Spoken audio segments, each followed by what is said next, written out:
Blog Talk Radio.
Welcome to the planets of the beats, the Beat Talking Radio.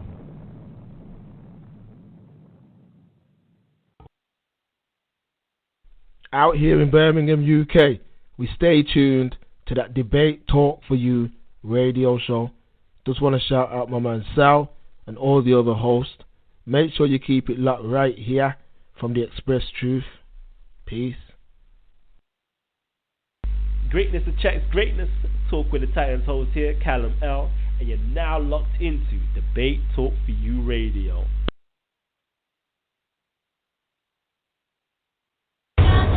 Yeah, this is Novel King, representing GMG, Goshen Music Group. My new album, The Analyst, is dropping 8/8/16 this summer, featuring Opal Ingram, Seek Truth, and a few Philly artists. Yeah, it'll be all available in iTunes, Amazon CD Baby, Google Play, Apple Music, and more. To get a feel for my music, pick up Kingology. It's available right now on all download sites. This is Novel King, representing GMG, Goshen Music Group. The new album, The Analyst, is dropping 8/8/16 this summer. The Analyst, The Analyst. Voice of the people, voice of the people. Hi, this is Tyrone Thompson, host of the Blog Talk Radio broadcast, Talk Real Solutions. Please tune in and listen to all of our shows 7 nights a week at 9 p.m. Eastern Standard Time. At Talk Real Solutions, we cover a variety of topics to ensure we speak about what may be needed in our community at any time. Talk Real Solution is the hottest blog talk radio show going on right now. You can listen to our broadcast at www.blogtalkradio.com/talkrealsolutions or visit our website at www.talkrealsolutions.com. Also like our Facebook page at www.facebook.com/talkrealsolutions. You can call in at any time during the show and add to the conversation and offer your solutions at 1-858-357-8453. That's 1-858-357-8453. Because at Talk Real Solutions, we want to make sure you have a chance to talk real solutions.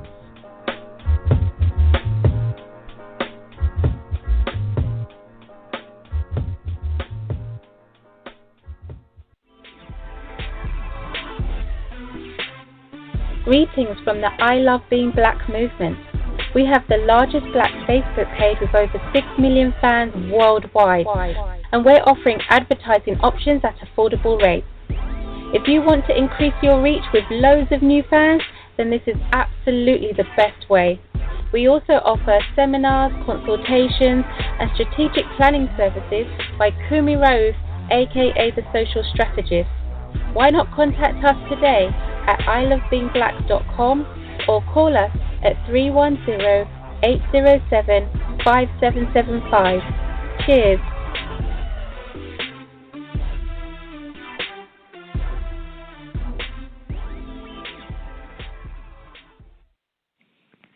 Shalom Debate Talk for You family. This spring, when you're planning your family gatherings, be sure to purchase Tupperware, kitchen storageware, and appliances for those special occasions of building memories with your loved ones, keeping your favorite foods fresh for the spring.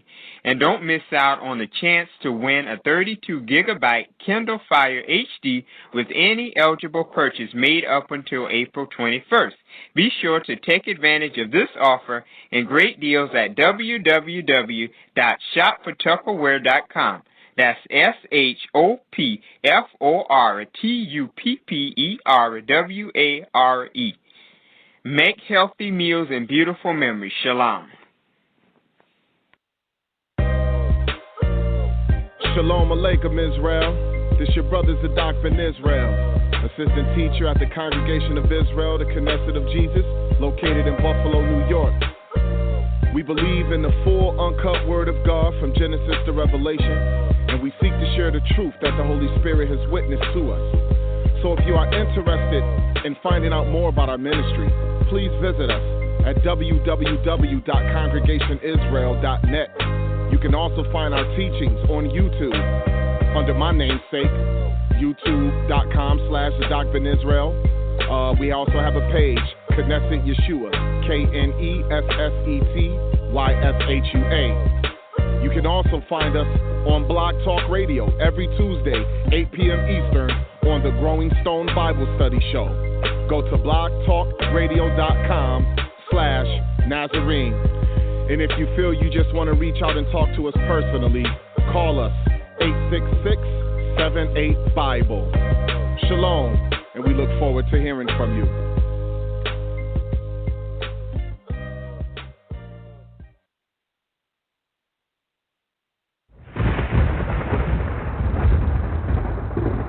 Don't touch that dial. You're now listening to Debate Talk for You Radio.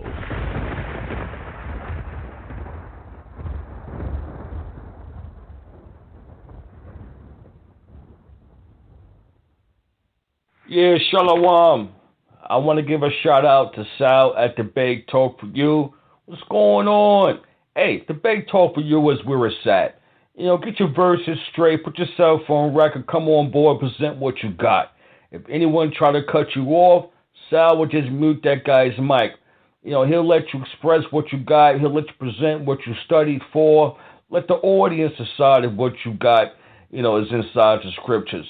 Debate Talk for You, once again, shout out to Sal, terrific job. Hey, you can press number 1 or find yourself on a lion's den. This is Ronald Francoeur representing from Atlanta, Georgia.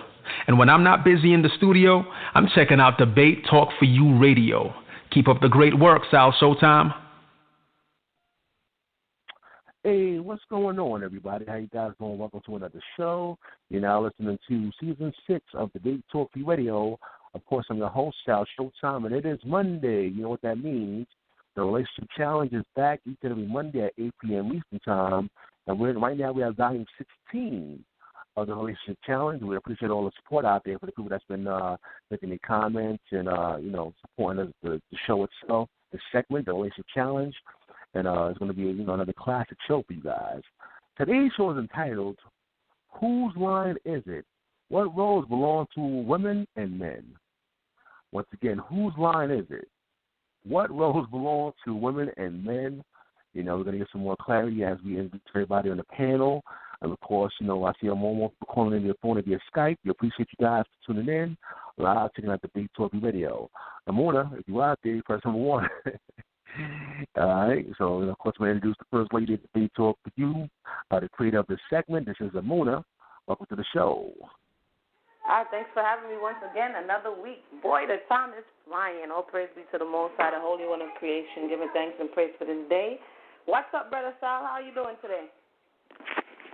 Another day, you know how it is. Back, showtime once again. Indeed, indeed. Quickly. Yeah, and of course, people, make sure you go out there and go buy that book. Go to the website, www.mybookbag.org or mybookbag.com. Which one is it?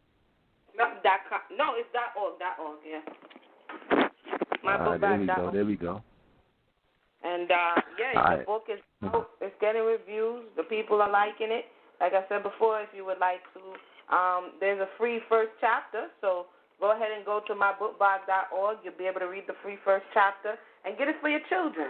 You know, sometimes this is the thing with us. We be like, man, if we only had, and then when we have, we be like, we don't really support what we have. So hopefully, as a part of our healing process, you support platforms like Debate Talk for You, not only by dialing in, but also by sustaining it. Helping to make sure that it continues to go on. We have to invest in where we are and what we have. So definitely do that across the board. If you see brothers or sisters doing positive work, it takes money to make this thing go round. So yeah, definitely. All right. Once again, that was Amuna right there, and we're going to get the show started. Award of Swordsman, if you're out there, do your favor, press number 1 as well, and we can bring you in. We're going to introduce the home team right about now. They're here each and every week. And, of course, I definitely appreciate the home team panel right here on Debate Talk Radio. Let's start off with my sister from the BK all day, Brooklyn. This is Mayana. Welcome to the show. Hey, shalom, everyone. All praise to the Most High. Greetings from Brooklyn, like my brother said. Prayerfully, you will find this segment edifying as it addresses the manner in which we understand and interact with one another. As you know, we work very hard on lots of projects aimed at providing the very best possible information according to what the ancestors have accorded and left for us. To that end, you can look forward to an organized space of learning where some of us have teamed up to share the mechanics of practical skills like navigating personal relationships and trades, including how to write and publish a book, which is taught by our sister Emuna, in addition to studies on the culture, which in many cases are approached from a holistic view. My personal projects include launching Genesis 2 Ministries, which concentrates on getting accurate and affirming information out to women, both through physical workshops and social media, and G2M Inc., which does print work like many of the promotions you have seen for this segment, other Debate Talk for You discussions, and professional documents. Household threat means to scribe, so I write a lot, read a lot, research a lot, and do what scribes do for the people, from legend to law. Until the website goes live, you can contact me at the.soferet@gmail.com. That's THE.SOFERET@gmail.com. All right, once again, that's Mariana right here on Debate Talk Radio. Let's go to my brother, Award of Swordsman. Welcome to the show, my brother. Hey, shalom, Big Sal, and my two sisters. How y'all doing? All praises to the Most High in the name of Yahweh Shai. I look forward to this discussion, and that's that. All right, yeah, it's the home team here. We family now. We all brothers and sisters right here. We family now. You know what I mean? A relationship challenge. Let's go and introduce the special guest. We always invite a special guest or two, to the show. And my brother is back. Ahmathyahs, welcome to the show. Yes, sir. Most definitely. Thank you for having me. I just want to wish everybody a good night and, of course, love and greetings in the name of the Most High God. And I look forward to having a healthy discussion with all of you. Thank you. All right, so like I always say, to avoid any background noise, just mute your mics or mute your phones until it's time for you to speak. And, of course, everybody know there's no language on Debate Talk for You, no foul language. You got to keep it clean, keep it professional. We have people out there listening with the children and even the elderly, so, we got to keep it professional. Of course, Amuna's going to take over the opening statement, and then we're going to go around, to the round table. By the way, we have 2 round tables, as a matter of fact, this week. To let you guys know, on Thursday and Friday, we have a round table, 2 round tables. So make sure you keep it locked in Debate Talk Radio. And on Wednesday, we're going to have a hot seat. I'm going to have the irritated genie right here on Debate Talk in the hot seat segment. So make sure you keep it locked. All right, so Amuna, take it away. All right. Welcome back, everyone. I want to thank you for joining us once again. This is the Relationship Challenge, and we are tackling issues from the beginning even up until now as we're ending this season that if you at least tune in and take heed, you can save yourself a lot of pain and agony or whatever it is that you're going to face. At least meditate on some of the things and the conversations that we've had over this time. So prayerfully, it has been one that is more preventative than reactive, and so will be the conversation tonight. So tonight we're speaking about whose line is it. This is also another big issue. You're not supposed to do this. You're not supposed to do that. That's my position. This is your position. And so it's going to be, of course, always scripturally based, and then in the conversation of where is the gray line? Is there a gray line between it's your turn, it's my turn? Are there hard lines? Does it depend on the family? Does it depend on the man? Does it depend on the woman? All of this stuff is what we're going to talk about today. So buckle your seatbelts and make sure to press 1 because I know you're out there listening, and we would love your interaction. So with that said, I'm gonna go to Brother Award's opening statements. Usually I go to Sister Mayana, but today I'm gonna go to Brother Award for his opening statements concerning the roles of women and men in the nation. So Brother Award, the mic is yours. Yeah. You know me, I always have I want to go to the beginning in Genesis to start off how the downward spiral happened and why there's so much chaos now going on. Nobody know their position. Okay, that's where a lot of chaos. So I'm going to start Genesis 1, verse 26. And the Most High said, let us make man in our image, after our likeness, and let him have dominion over the fish and of the sea, and over the fowl of the air, and over the cattle, and over all the earth, and over every creeping thing that creepeth upon the earth. Right? Now I'm going to go to Genesis 2, verse 16. It says, and the Lord's power commanded the man. So the man is the one that got the commandment, right? Saying, of every tree of the garden thou mayest freely eat. So man was given the commandment by the Most High. Okay, so man screwed up first, right? Because he was the one that was given the commandment. The responsibility was put on him, right? Now I want to go to the woman. I'm going to go to Genesis 2, verse 18. And the Lord's power said, it is not good that the man should be alone. I will make him a helpmate for him. So this is the woman's position. She was made to be a helpmate. When we go to Proverbs 31 to get a better illustration of what a helpmate is. Not just get in the corner, shine my shoe. No. There's a whole brilliance and wisdom in women being helpmates. She has to be wise in her nature. Okay? Then then I'm going to go here. I'm going to go to Genesis 3 and 3. What did she do to get out of her position? Okay? So man and woman is at fault while you have all this confusion. This is Genesis 3, verses 3. It says, I'm starting 2. And the woman said unto the serpent, we may eat of the fruit of the trees of the garden. So what's happening here? The serpent came to the woman with an agenda, right? Look what the woman said. And the woman said unto the serpent, we may eat the fruit of the trees of the garden, but of the fruit of the tree which is in the midst of the garden, the Most High has said, ye shall not eat of it, neither shall ye touch it, lest ye die. And the serpent said unto the woman, ye shall not surely die. For the Most High doeth know that in the day ye eat thereof, then your eyes shall be opened, and ye shall be as gods. So this proves right here, when we examine this point, it was something that Eve had that the serpent gave her that made them be like God. So this shows us that this was some high-level information. This was some form of wisdom that was given to Eve, okay? So we're going to read what position that Eve didn't play that caused this great spiritual death that we're sitting in right now today. Then it says, for the Most High doeth know that in the day ye eat thereof, then your eyes shall be opened, and ye shall be as gods, knowing good and evil. And when the woman saw that the tree was good for food, and that it was pleasant to the eyes, and a tree to be desired to make one wise.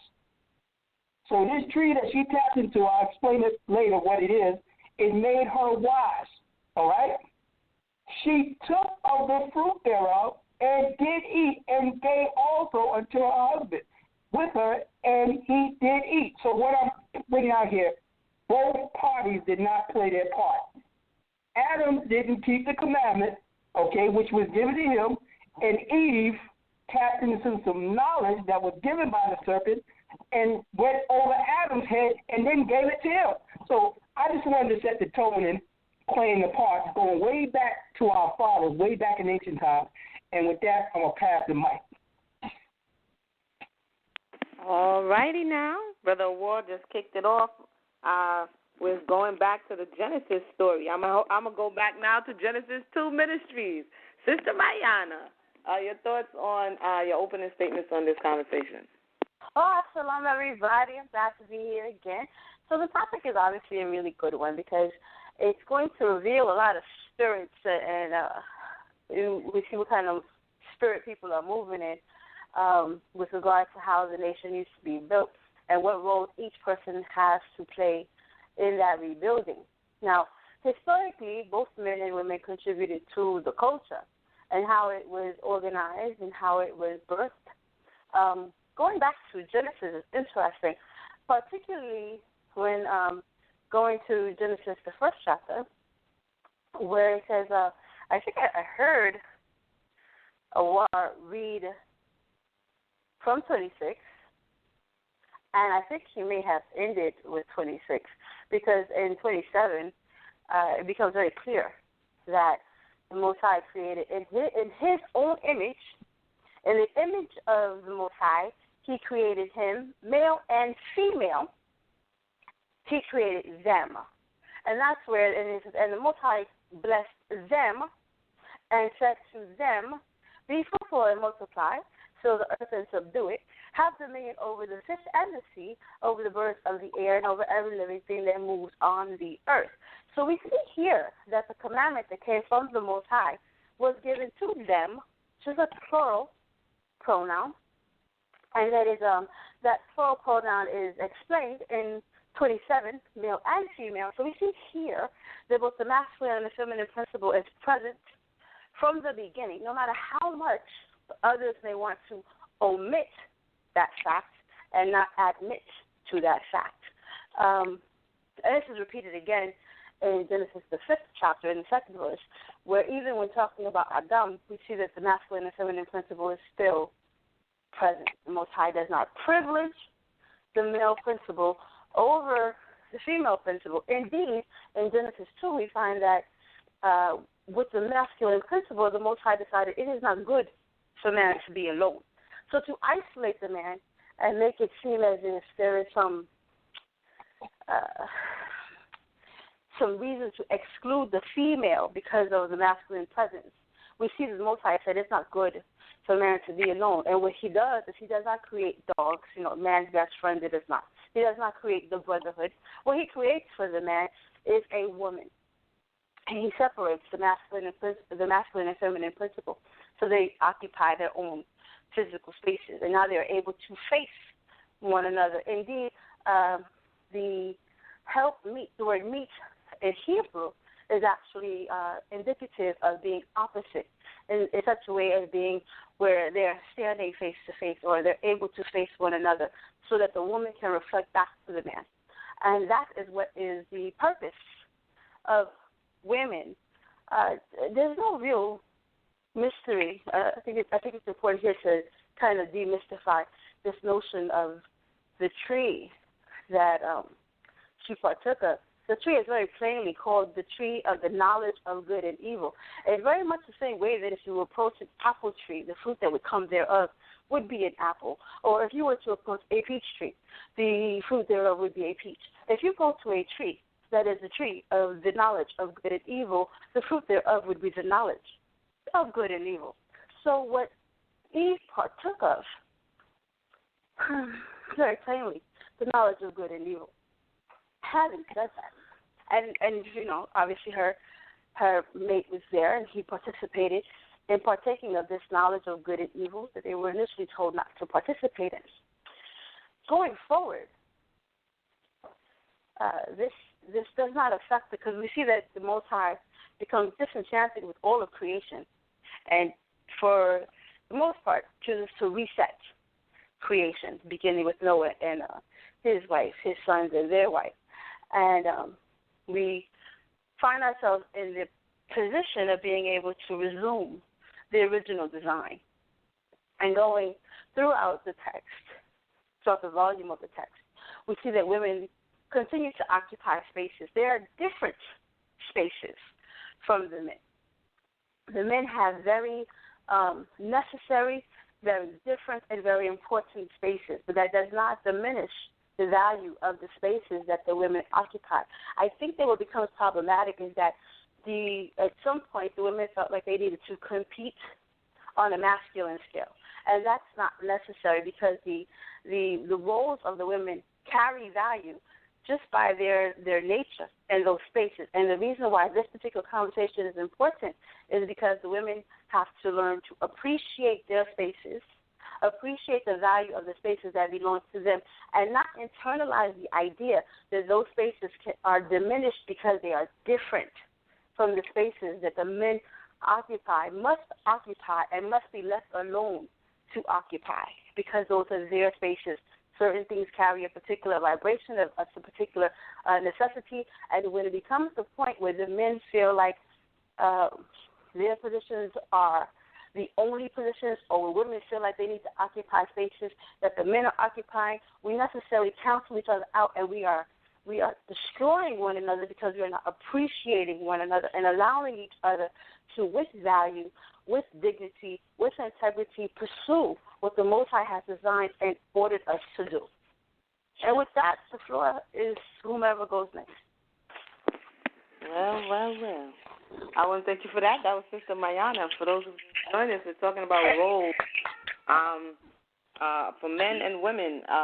What are they? How are they defined? Right now, we're in the book of Genesis, as Brother Award just spoke, and Sister Mayana. So I'm going to go to Brother Ahmathyahs, and so he can give his opening statements on this conversation. The mic is yours, brother. Hello once again. I think Sister Mayana pretty much hit it on the head. She made sure to mention that it's not about one role being over the other, but both roles having a equal standing yet unique aspect in the role of a relationship and, of course, in the sight of the Most High. So when it comes down to the role of men and women, I know that we're here to discuss what those roles are, or I guess as best as we can. I don't think anybody would necessarily dispute the fact that the man is the head of the relationship. Nevertheless, head does not necessarily mean more important. It does not carry with it a rank of superiority to the sense that women are of lesser value in the eyes of the Most High God than we are. That's just not the case. Head just simply means that we take charge when it comes down to leadership in the relationship. Nevertheless, that does not mean that women are of any lesser value than us. That definitely does not mean that her place in the home means less, that it holds less weight, that it holds less gravity in the relationship or in raising children or anything like that, because we need them just as much as they need us. And I also think that when it comes down to men being the head in the relationship, because, a lot of us like to champion that fact that we're the head, but at the same time, too many of us doesn't take the leadership role when it comes down to establishing our women, when it comes down to praising them, when it comes down to loving them, when it comes down to even being humble, okay, when it comes down to saying, listen, even taking the L at times, where you and your woman is having an argument, and you take the leadership role, and sometimes backing away and saying, you know what, you're worth more to me than this argument, and then just letting her have her way, as long as it's not in sin, giving her that praise that she needs, that constant reaffirming, that constant reaffirming voice that she needs, so that she can be comfortable in her space. It's not always about us exercising authority to get our way. When it comes down to the feminine and the masculine principle, we see all throughout Scripture where the Most High presents himself as father and as husband, and he presents Israel as the wife. He puts Israel in the feminine role, and he allows himself to guide Israel, to be that support for Israel, to be that cushion for Israel.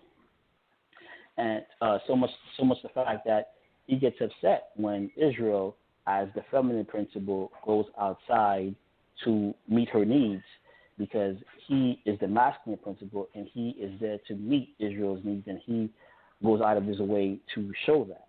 So when it comes down to us, the men, fulfilling our role, I think the best thing that we can do is to pretty much look at how the Most High fulfilled his role as the masculine energy in the relationship between us and him. That's right. And he's never one just to seek pleasure out of it for himself. So even when it comes down to the healing of the nation, which I've heard said before, men have to be the one. It's the men who have to set up and be the ones to say, you know what, healing is definitely necessary, and it has to start at home with the wife, and he has to be the one to set it off. He has to be the one to take charge of that, and that definitely looks like the way that it should look like is him building her up, which why he was given that leadership role to begin with, to nurture her, to take care of her, to look after her, and to make her feel comfortable in being a woman, and to praise her always, and to back her, to love her, to nourish her, to not be selfish with our love, and for that I'm going to Mike. Thank you. We got some people probably out there twitching in their armchair like, what kind of madness? For those who have just joined us, very, very interesting stuff, because what we're speaking about is our roles.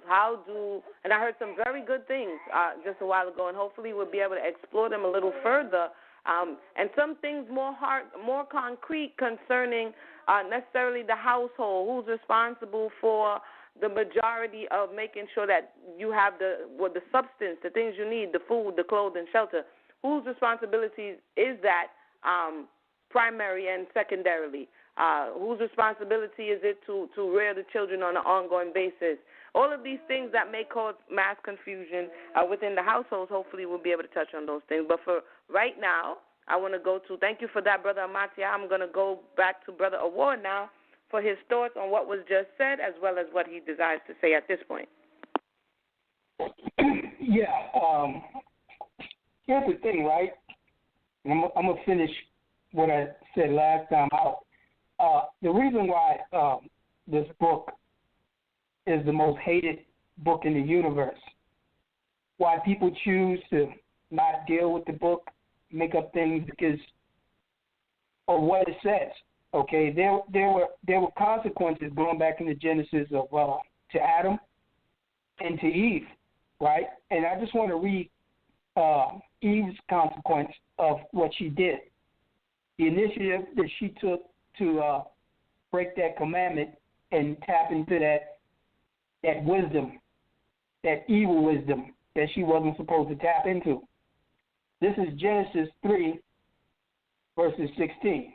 Unto the woman he said, I will greatly multiply thy sorrow in thy conception. Now, when we read this, we were taught when we were kids, this is just talking about when you have childbirth, you have birth things, but it's a higher understanding to this because it affects the offspring of Adam and Eve, which trickle down to the children of Israel. That's why I'm going to bring it up to the day. Then it says, unto the woman he said, I will greatly multiply thy sorrow in thy conception. In sorrow thou shalt bring forth children. Tell you that in Deuteronomy 28.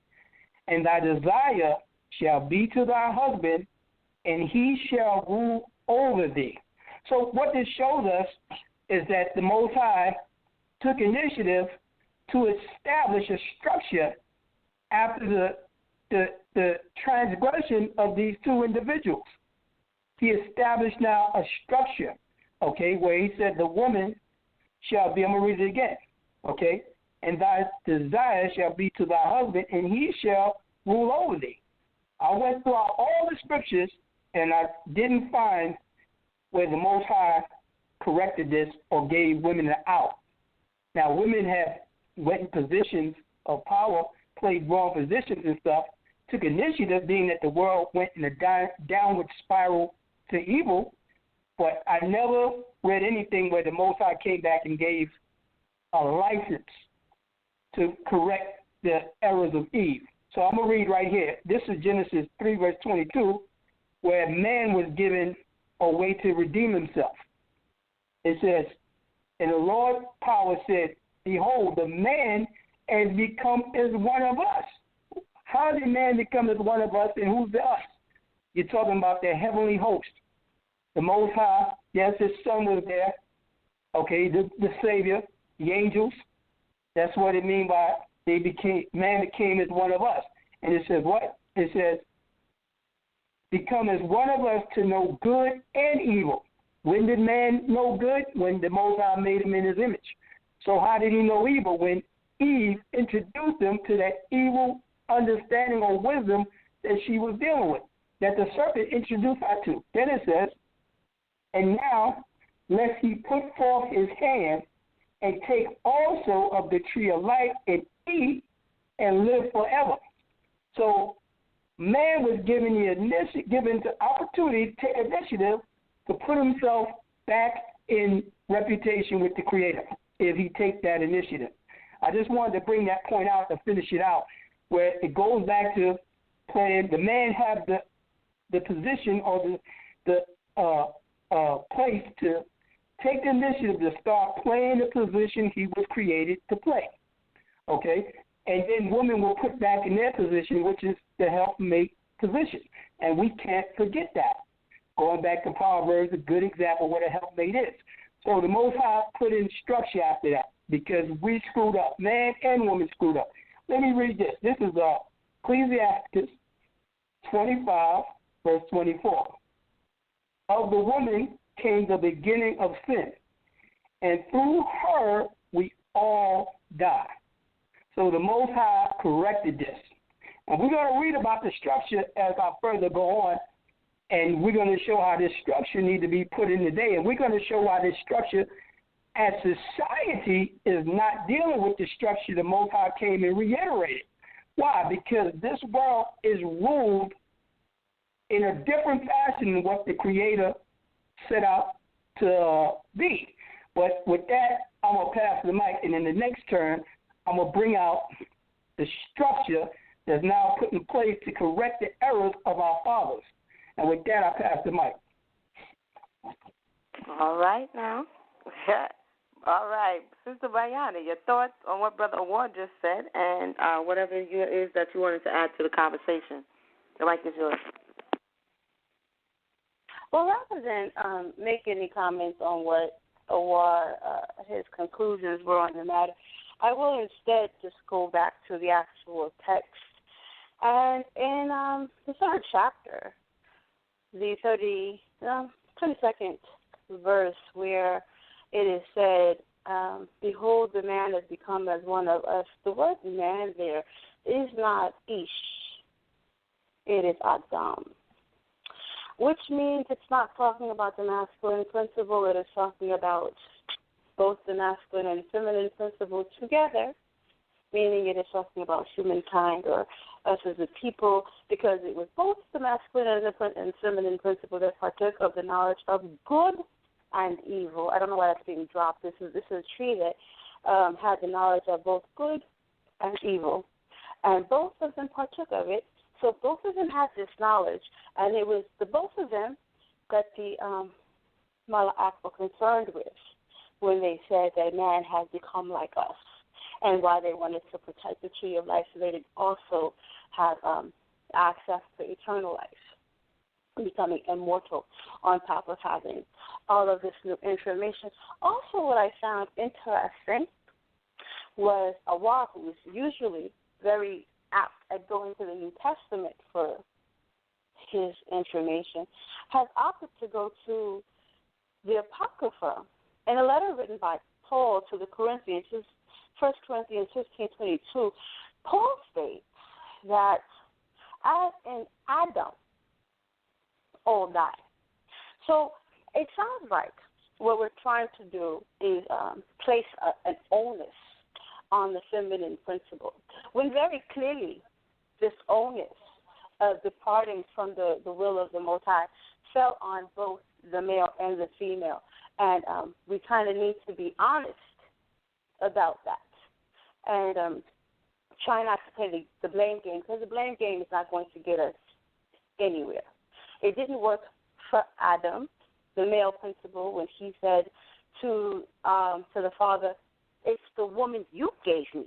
She made that didn't work for him. It didn't work then.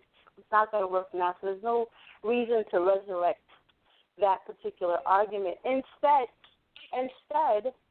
what we could do is look forward and deal with what the volume of the text bears out in terms of what the roles are. As Ahmathyahs stated, I don't think that you'd find anyone who would argue that the role of the male is to have authority in the home as a fixture, because it says that a woman will have her desire to her husband. And obviously that is the case. And I don't think that you would find anyone arguing that a woman will be subject to the authority of her husband. The other thing that Ahmathyah brought out was that while we have all of our pom-poms up for authority, we find that there's a bit of a pause and a slowing down when we talk about accountability. So rather than get the caveman clubs and beat everybody over the head with the men don't have authority, the men have authority, okay, so the men have authority. I think we can pretty much, check that box off and move forward and say, okay, so what does that mean? What does he do now that he has authority? What are his roles? Because that's just the topic. The question is not whether or not the man has authority or whether or not the Most High established that the male would have authority, but instead, what does the man do with that authority? What does the woman do with that authority? That kind of authority is very clearly within the context of the family, within the context of the home. Because even in interrogating the statement, it says that she will have her desire to her husband, not to everything with her penis, but to her husband. So that authority does not extend to every male everywhere. She has to have her desire to the one male. Because in the account that we look into in the second chapter of Genesis, what she does is she allows someone other than the male that she was given to influence her or to give her information. Someone other than her male counterpart, her husband, gave her information. And the Most High corrects that. You don't get information from other people. If you are married, if that is your husband, then your desire is to him. You should not desire information from anyone else. So that set a tone. That does set an order. It does not answer the question of what are the actual rules. So we have to deal with the fact that we are living in a practical environment. So it's very disingenuous to use all of these lofty terms without giving goal directions. These are the things that you are supposed to do. These are the things that he is supposed to do instead of throwing around rhetoric that has been recycled and represented a million times. We have to just kind of unpack these things so that they are bite-sized, understandable, and doable. These are the things that women did according to our cultural records. These are the things that men did according to our cultural records. I start having those kinds of honest, in-depth conversations. With that, I yield the floor. Well, it sounds like the pot a bubble right now. The pot seems to be bubbling, so we got to stir it up a little bit so the bottom don't stick. This is getting interesting. As it relates to, it seems we have taken a quick detour off into the land of the man as the head and the authority. Is that the thought?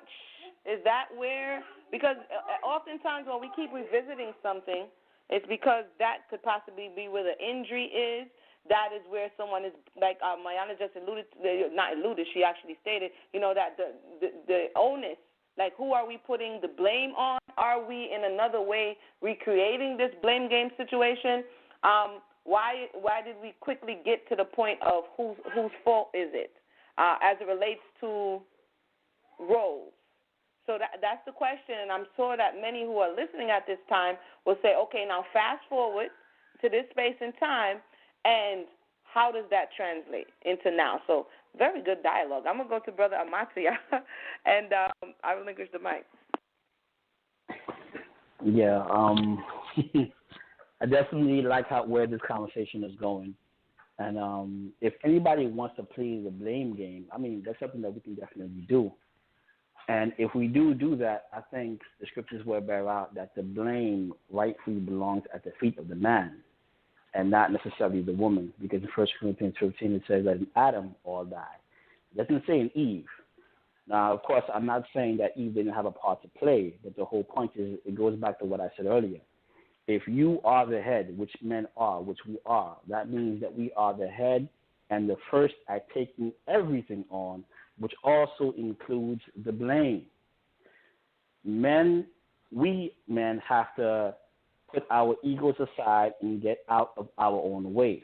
What I simply mean by that is we cannot be the head only when it suits us, only when it's comfortable for us. We cannot play the leadership card only when it fits us to get our way. If we're going to be the head and if we're going to play that leadership role, then that means that we are first to receive the blame. Likewise, we can be the first to receive the glory, but the glory, I would rather that we share it, much less to receive it and to keep it to ourselves. When it comes down to a particular role of the man, I stated earlier that the Most High, even in his relationship with Israel, how he played the masculine and feminine. He played the masculine role, and Israel played the feminine. And how later on in the text, for example, in Ephesians 5:25, it says, "Husbands, love your wives, just as Christ also loved the church, and gave himself for her, that he might sanctify her and cleanse her with the washing of water by the word." So we see here an example given, okay? The same way how the Messiah was sent to die for his people and have that sacrificial attitude and that sacrificial posture is the same way how men are to take a page from that book and have the same thing towards the women, which means that we're supposed to lay down our lives for them, if need be, and not only are we supposed to lay down our lives for them as the masculine principle or as the head, but also live for them, which is to sanctify them, to be in relationship with them, to love them, okay, to support them. Too many of us, too many times, think that being the head or the masculine principle means that you can't be soft with your woman or tender with your woman or kind-hearted to your woman. You can't sit yourself down and write her a poem for no reason. You can't go outside and buy her favorite set of flowers because it's Monday. Show her some appreciation. If she comes in through the door, have the meal already cooked, even if it's not your place to cook in the home, but just to make her think that she's appreciated, make her feel that she's thought of. If we're supposed to love our woman to the extent that we're going to die for her, okay, because that's what Ephesians 5:25 says. That I'm supposed to love my woman to the extent that if need be, I'm going to lay down my life for this woman. So if I'm going to take it to that extreme, because there's no sacrifice bigger than that. If I'm going to die for this woman, then there's no reason that I can't be tender towards her, especially if I go back into the Old Testament and I see how the Most High was always wooing Israel, how he always spoke softly to her, how he always loved her, how he always took care of her needs, how he always looked to do more for her. So this is a prime example of how we, as a masculine principle or the head, is supposed to treat our women. Be a shoulder to cry on for them. Take her outside to do to do a walk for no reason. Buy her an ice cream cone. I mean, any little thing you will do, any little thing just to simply make her smile. Tell her that I'm just saying, You know, men, we have this caveman attitude that's not helping anything. We want to heal the nation. We want to champion healing the nation. But when it comes down to healing literally a whole half of the other nation, a half of the nation, men don't want to do it. We want to get in our own way. We want to champion our own rights. We want to champion authority. Okay, fine. Men have the authority. But when it comes down to wielding that authority for the goodness of the home, for the goodness of the woman, a lot of us have no clue as to what that means. For too long, we've been thinking that authority means that we're supposed to have our way, that women are there as a scapegoat that we read about in the Old Testament. Well, listen, she did it. She made me do it. No. If you're the authority figure, which nobody disputes, then that means you have to take on the responsibility of the authority figure all the way. Not. You can't do a half job. You can't just take credit when things are going your way. You can't take credit when you want to pass the blame. You can't look at her and say, well, this is her fault. If she only did this, if she only did that, that's not being the authority. Being the authority means that you're the first person that I come to when things go wrong, and you're the first person to receive blame when things go wrong. Okay, because even if you want to go back to the narrative in Genesis, the Most High dealt with Adam for the mistake that Eve made. Although she was punished, she was given consequences and repercussions for it. Him being the head, the Most High didn't take his excuse. And when he said, no, but it was the woman that you gave me, it doesn't matter. The buck stops and start with you because I put you in that position. Men don't understand that being in that position, it's a scary thing. Because you're in that position, that means you can receive the greater judgment. I'm not saying condemnation. I'm saying you can receive the greater judgment. You can receive a more harsher judgment because that authority was given to you to wield it for the betterment of yourself, of the woman, and of the household. So it's not just about passing. It's not just about blame. It's not about passing the buck. It's about taking this woman, understanding that she has needs that sometimes may vary from mine, understanding that sometimes she can get a little bit emotional, which is fine, because that's how the Most High made them, and I personally wouldn't want them any other way. I don't want a mirror image of myself. I want a woman. So that also entails that sometimes I have to make decisions that are self-sacrificing. I have to make decisions that may require me to lack so that she can have, so that we can have. But at the same time, me knowing that if I do my best to keep her happy and to make her happy and to make this house a home for her, then she in turn will do the same for me. And this is what we have to understand. And to that, I yield the floor. Thank you. Brother Ahmathyahs is turning up tonight. I know, so. Boy, look, they're like, what? This brother talking some stuff? Very interesting conversation for those who've just joined. What are the roles of men? What are the roles of women? This is what we're discussing right now. This is the relationship challenge. So we're really oftentimes taking a look at what is the consensus oftentimes. I heard the brother speak a number of times on this thought of authority and what it really means. And, yes, I have seen and continue to see the thought that authority only means to do what I want you to do, but when the accountability comes, it's your fault. And that is something that we see from the very beginning, and that is something that oftentimes the women, speaking as a woman, says, okay, why am I going to listen to you when if it goes wrong, you're going to blame it on me, and if it goes right, you take the victory. And just as you said, it should be a commonality that's shared because both people, as we saw in the Genesis account, got in trouble for whatever they contributed to the conversation.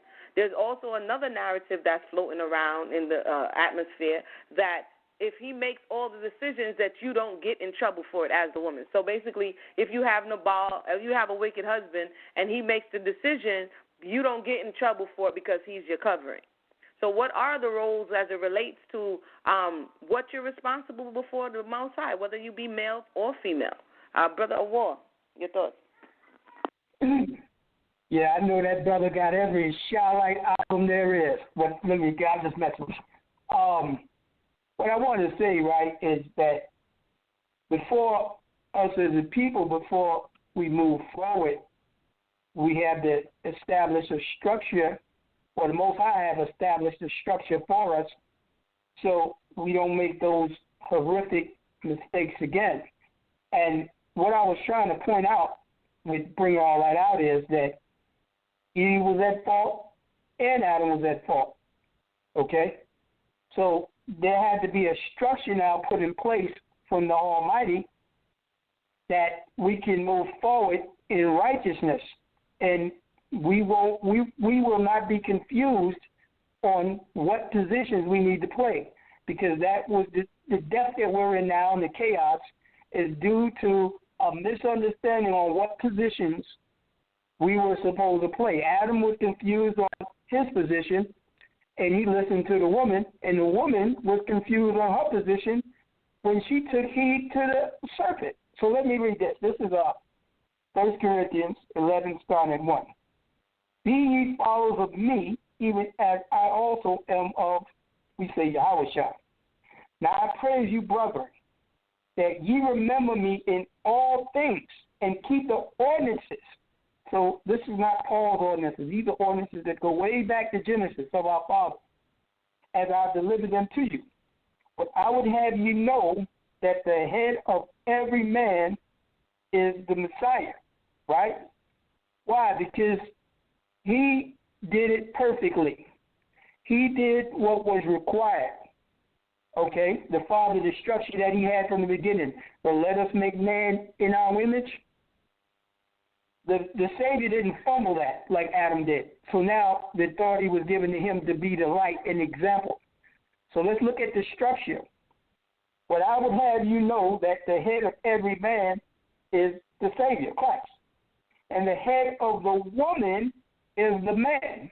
So look at the structure, right? And the head of Christ is the Most High. So this is what we have to examine. The Most High took initiative to put everything in its proper perspective, okay? He put everybody back in their position from the purpose that he had from the beginning. He's put the structure in, so nobody get it twisted. The Most High is the one that put the structure in. Not me, not you, not women, not men. The Most High. And we have to respect that structure. So now that we got the true and appropriate structure, now we can move forward in righteousness. Why? Because this is why the earth is off course now. Because people, this society, this whole world is not respecting the structure. Okay? Man is not respecting their purpose. Yeah, they're the man, we're the men, but we're not living up to the pure standard of what the Most High set up. That's why the earth is in chaos. That's why the earth is defiled. The animals are destroyed. Man, the Israelite man, is out of order. He's not playing his position, right? The woman is out of order. She's not playing her position. So the structure now is set. We can now move forward, okay? And with that, I'm going to pass the mic. Just for clarity, Brother Owal, because I know you reiterated that point as it relates to position.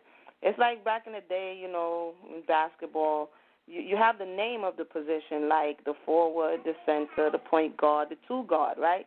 And then it has a description of what those individuals are expected to do as they're on the basketball court. That's just my basketball days back in the day. But anywho, so as you keep saying, play your position as it relates to what you just said concerning the man is the head, which everybody so far is in agreement with. But what does the position look like? Like, if he was supposed to have a resume, can I get some of those qualifications that may be a checklist that someone is going to be able to say, yes, you're playing your position, you're not playing your position. You understand? Like, if the center is all the way and dribbling the ball up the court, you could say, man, you weren't playing your position. You're not supposed to dribble up the court.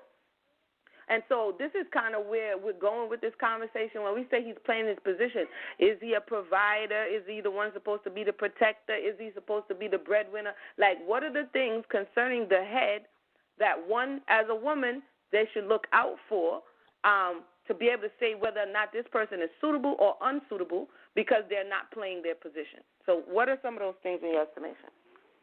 Right. See, okay, let me use the Israelite man, right? His position is to be the world ruler. Like it says in the Proverbs, when the righteous is in authority, the people rejoice. When the wicked bear rule, the people mourn. If the Israelite man was playing his position, the whole earth would be in harmony. That's what such a position he has. Okay? So what I'm saying is, being that start with the man first, being that he's not playing his position, the whole creation, like it says in Romans, is being destroyed, is being altered.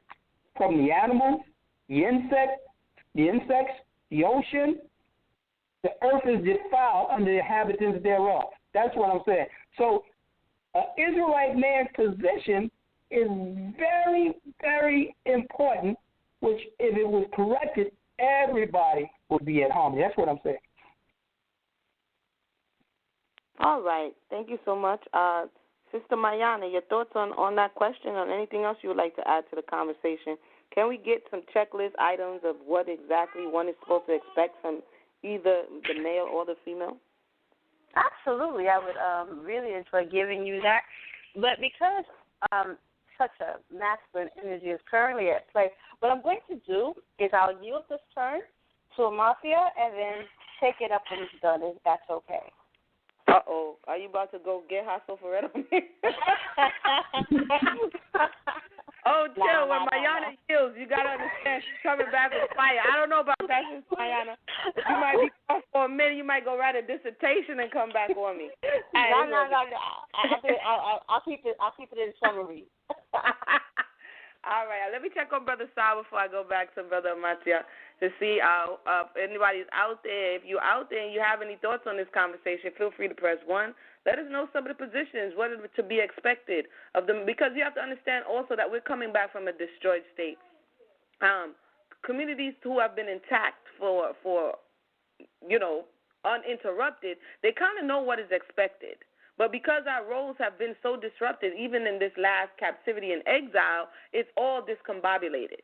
For this reason, we are in positions that become burdensome. We are in positions that are heavy because we don't have the proper tools as individuals to build, much less as a community to build. It's like saying, I want to build a house, but you don't know. First of all, you don't know what you're doing. B, you don't know about blueprints. C, you just going off the dome, and then you don't have the building material, but you have the will. And this is kind of how we approach some of these relationships and situations, is that we may have the will, but we don't have the understanding and that knowledge. So, Brother Sal, is there anybody on the line at this time, or you have any emails or social media? Feel free to let us know. Yeah, we have a few people actually online standing by, and also I got some email questions as well. Again, people, if you're listening on social media, you know that number, 646-716-7320. If you have any questions or comments, press number 1 or add to the conversation. Title of the show, whose line is it? What roles belong to a woman and men? Let's go to the phone line. Let's go to 570-668-688. You're live in the air. Shalom. Can everybody hear me? Hey, yes, Shalom. This is Sadiq with Casadava. Shalom. Shalom. I just wanted to say that I think that the nation of Israel has played the pointing of fingers too long. And to answer the topic of the question, I'm going to say, since we're talking about the man, and how he is the head, he is the head. Now, a lot of people say that, but what does that really mean? Because to have authority over another human being's life, what does that really mean? When we put it in, one of the brothers said it perfect. When we put it in the perspective of the Most High, the Messiah was his bride, Israel. What did the Messiah do for his bride? He was a protector. He was a provider. He loved his bride. He gave his life for his bride. He provided his bride with a good home.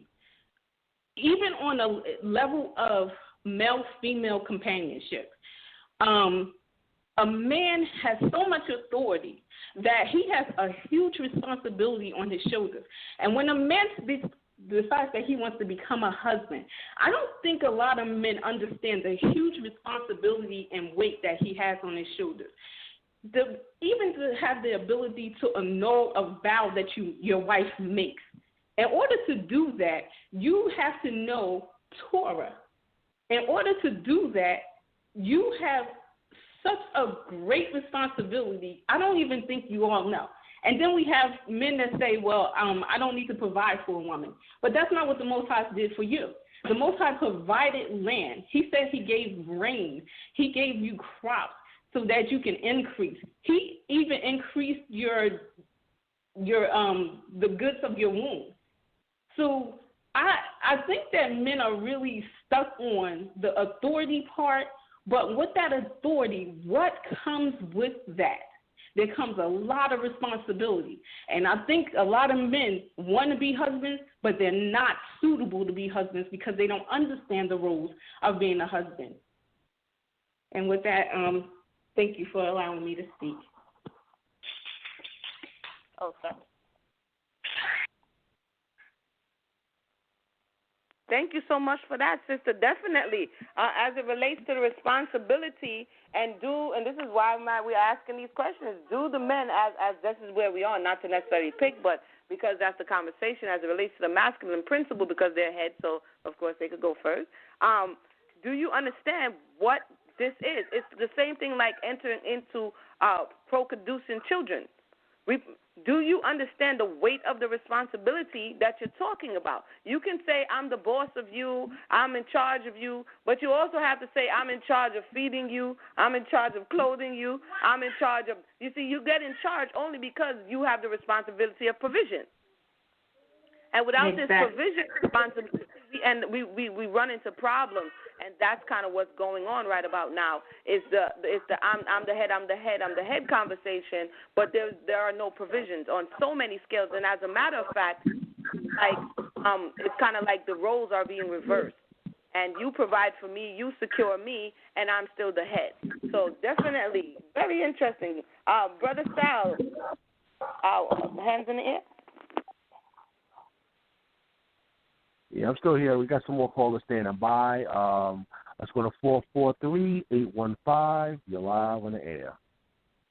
Hey, guys, this is Brother Mercy. This is a very good conversation. I wanted to start off with Genesis. Genesis is my favorite book, but I'm going to go over to Paul, too. I'm going to use your analogy, the basketball analogy, because, the game is tonight. So I think this is a perfect, analogy.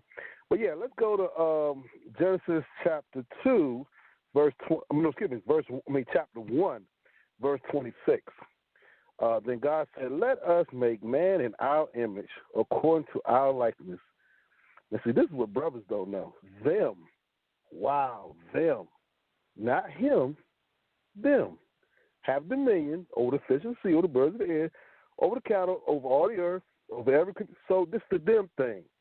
The them thing shall rule the earth. And then, let's go to the verse a lot of people like to use in 1 Corinthians 11:3.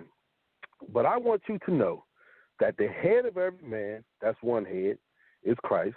The head, that's another head. The head of the woman is man, that's two. And the head of Christ, that's three heads. See, this is what brothers don't understand. There's more than one head. And if you know anything about a basketball team, going to your analogy, the point guard kind of runs the floor. He's kind of like the head on the floor. And see, that's what brothers are. We kind of like the head on the basketball court. But see, we all play for a coach. And see, the coach really called the plays. But the coach, that's not the end of it. The coach got a general manager that he has to answer to. But that's not the end of it. The general manager has a head. That's the owner. And every player knows the only opinion that matters is the opinion of the owner, because he signs everybody's check. So there's really only one head to a body. but you got other heads. You know what I'm saying? But there's only one real head. And that's what brothers got to keep in mind. You only got one real head, and that's God. But, you he might let you play the point guard and get some assists, every now and then. But really and truly, you work for somebody, and you get your paycheck from somewhere else. And see, brothers need to understand that because you got a boss, you got an answer to. And I want to go to the verse, brothers, and lastly in Genesis, where it talks about where God talks to the man and the woman. And there's another thing men do. They always think they're responsible for the woman. You're never responsible for the woman. God held man accountable for what he did. He said, "What have you done, Adam? What have you done, Adam? What have you done?" Keep telling brothers, what has Adam done? That's what God asked Adam, what he did. And then he went to talk to the woman, asked her what she did. Then he went to, so each time God is going to judge man for what he does. He's going to judge woman for what she does. And then he tells the woman, because she did what she did, her desire be the husband, and the man shall rule over thee. See, this is a sentence or a punishment for their actions. See, a lot of people don't understand this is a punishment, but it doesn't correct the problem. Because a lot of times, although parents punish kids, it don't really correct kids because kids still mess up even after the punishment. Because I got punished my whole childhood life, and I still made mistakes when I got older. So, I mean, it helps, but it doesn't totally correct the problem. You still going to make mistakes. And we see that today. The men are trying to rule the woman, and we still got a problem. We got the woman, her desire to the man. We still got the problem. But we have to go back to the beginning, all the way back to the beginning in Genesis chapter 1, where we rule together. If we rule together, we'll be all right. But that's all I had to say. That's it.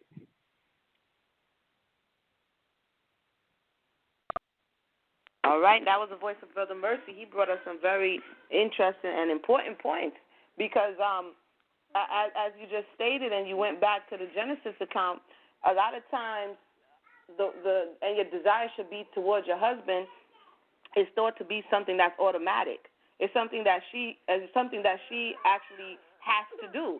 She has, because if she doesn't willingly do it, now it's going to be a matter of where people are trying to force other people to do what they want. You understand? And this submission that it's her choice. Because she can choose not to do it or she can choose to do it. Now, if she chooses to do it, and like Brother Mercy says, and you are ruling together and know ultimately because of my propensity to maybe go off on my curiosity or whatever, then I'm going to make sure that I don't go off unless we have a consensus of whatever the conversation is. And this way we're not dealing with, in that analogy of parents to child, because some people enter the conversation by thinking that the women are their children. And this is also a thing that I see amongst the men in our community and out. I need a woman who I can teach. And we've said this in times past that when you actually get a wife, she would have been reared up to the point where she is qualified to be a wife. And here we go back to the conversation. Whose line is it? If you're teaching her how to do everything that she needs to do, that means she wasn't trained properly. And then now you're coming to the conversation where she is now your child, as opposed to she is your helpmate, she is your counterpart, she is your Isaiah. How can she help you when she can't even help herself? Interesting, Brother Sal. Your thoughts before we go back to the panel. We actually we don't have any more callers. Actually, I got some emails though. Let me go read the emails here. We have one email from Daniel. I appreciate you, Daniel. It says, "Great show, Sal, so Tom. I want to know from the gentlemen on the panel, how do they feel about men? How do they feel about men cooking and cleaning within the home? Does this make them effeminate? Is this a form of role reversal?" A water swordsman. No, that's why I said that in Genesis. Let them have dominion. No, there's nothing wrong with that. I cook, I clean, I do all that. I'm not coming from a perspective like, that's a woman's thing. This is how, like a body. When you look at the head on the body, it controls the arm, it controls the fingers, it controls the toes, the legs. It has a great it does a lot of things. And that's a component of a man. A man should be able to run his household on all levels, besides there's other stuff, but like stuff like cleaning and cooking and all that, I do all that. I don't say I don't do that. I do it all. But that's just me. I mean, some people don't run like that. Yeah. Ahmathyahs? Okay.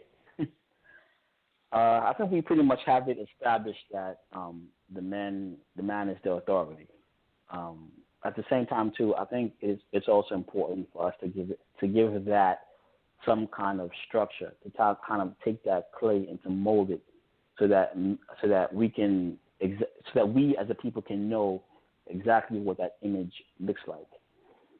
Even when we go back into the narrative of Genesis, the whole book actually, especially in the beginning where the Most High set down laws, we have to understand that these specific laws, including the structure of the family, was not just given to Israel. Proverbs 29, where it talks about the righteous reign, is not specifically talking about Israel. You can be righteous and not be Israel. Being righteousness has nothing to do with being an Israelite. They are not linked. They are not synonymous to one another. What is righteous is that you take the laws that the Most High gave man and that you apply them.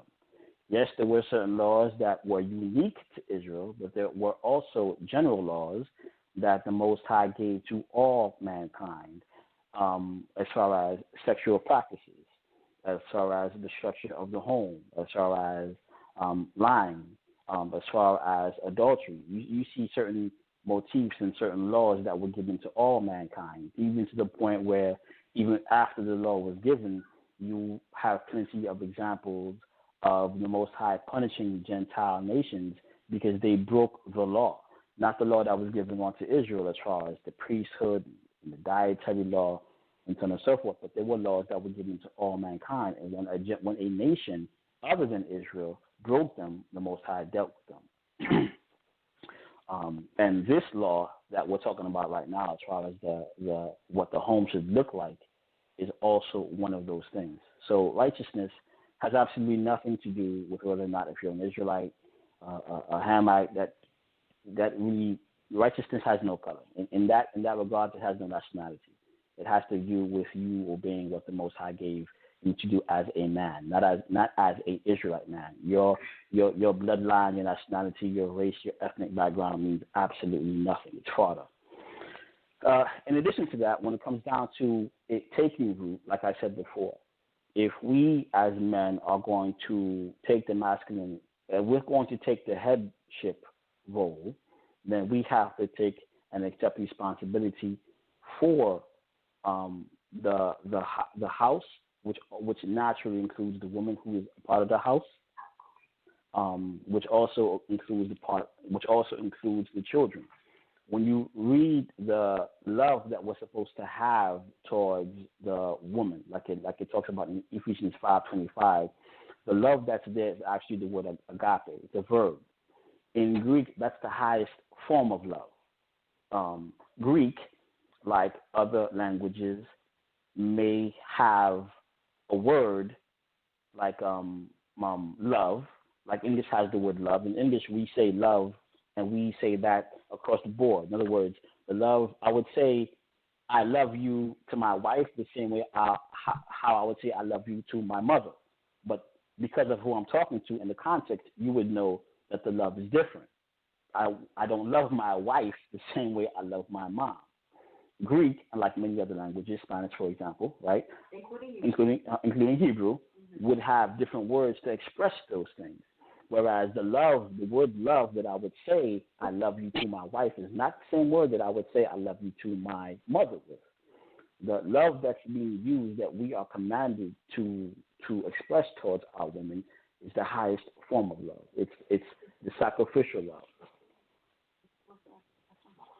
The sacrificial love. It's the love that's giving. It's the love that's not selfish. It's the love that wants to uplift the target above itself. So with that, there's absolutely nothing wrong with a man cooking in the home. You know, I believe that if a woman wants to, I believe that a woman should know how to cook in order for her to fulfill her role. And if she doesn't, she can also, she can learn. I don't see a problem with a man taking the time to cook for the woman, the time to clean for the woman. I don't see nothing wrong with taking the time to have something. For example, I see nothing wrong with taking the time to having a candlelight dinner that the man made for the woman to have a romantic evening at home. There's absolutely nothing like that. I personally see that women love men who know how to cook. Women love a man that knows how to be domesticated, not weak, but domesticated in the sense that he can take care of the home with her. He can help her clean. He can help her around the house. He's able to show that he is a home body alongside with the woman to nurture the house, everything that's in the house, including her. So when it comes down, I'm mainly concentrating on the men, although I know that women obviously have a part to play, is because since men want to champion the fact that they are the head, which I naturally agree with, then the target should be on our backs first to get ourselves correct, to give ourselves a model to look towards so that we can know what to do and how to love our women, how not to approach them as cavemen, because Israelite men always want to champion the fact that, the Israelites in the world should look to them for leadership. Whether that's true or not is a discussion for another day. But when it comes down to leadership, why not lead the world on how to love women? Why not show the other nations, listen, you want to rule a woman? You want to make her feel special? You want to make her feel that she's the only woman on the planet? This is how you do it, okay? You want to cater to her sensitivity? You want to make her feel like her words matter, like she's worth something? You want to set an example on how you want to set an example so that your daughter can look at to say, okay, well, when I grow up and when I get married, I want to marry my father, in the sense that I want to marry somebody that's going to treat me the same way I saw my father treat my mother. Okay, so when it comes down to that, it's half art and half science, and we have to understand that. Like I said, we men have to get out of our own way. Understand that when it comes down to cultivating a relationship with this woman, when it comes down to her being able to trust me with this leadership position, because her trust is necessary, her trust is needed. So is her admiration and her adoration, okay, that I can prove myself worthy of that. Yes, the Most High gave it to me, okay, but he didn't give it to me for me to lord over her, for me to just pound her into the ground. I'm supposed to take this authority that he gives to me, and I'm supposed to treat her like a tender plant, water her, lift her up, take care of her, okay, so that in turn she can be strong enough to reciprocate not just to me, but to the people of to everyone inside the house. And sometimes that may mean that men have to think outside the box and be unconventional. And with that, I'm going to wrap it up and pass the mic. All right. Once again, it's the Debate Talk for You, the Relationship Challenge. Whose line is it? What roles belong to women and men? I think I have two more questions in the email. Let me see. Here we go. It says, I believe a woman's perception of a man's role today has been blown totally out of proportion. Ladies on the panel, do you think men should keep the same standard as it was back in the day, such as man should work, but a woman should stay home, etc.? All right, let's go to Amuna. It's funny because this conversation comes up quite frequently, how we use time dating or to change, what something is designed for or people are designed for. When you look at the fact that the provision of the man, and even when we talk about Genesis where the Creator is saying, okay, in this area is where I'm going to make it more difficult for you, and in this area I'm going to make it more difficult for you. It kind of lends to us understanding what our roles were initially. This is just in my estimation, right? And so if she steps out of her space, which is now to govern the interior and build up the interior of the home, right? And if she steps out of that space to try and build the exterior of the home, then interior-wise, you're going to have a shortage. In the same way, if the roles are because everybody is given what they are equipped to. Time doesn't change that.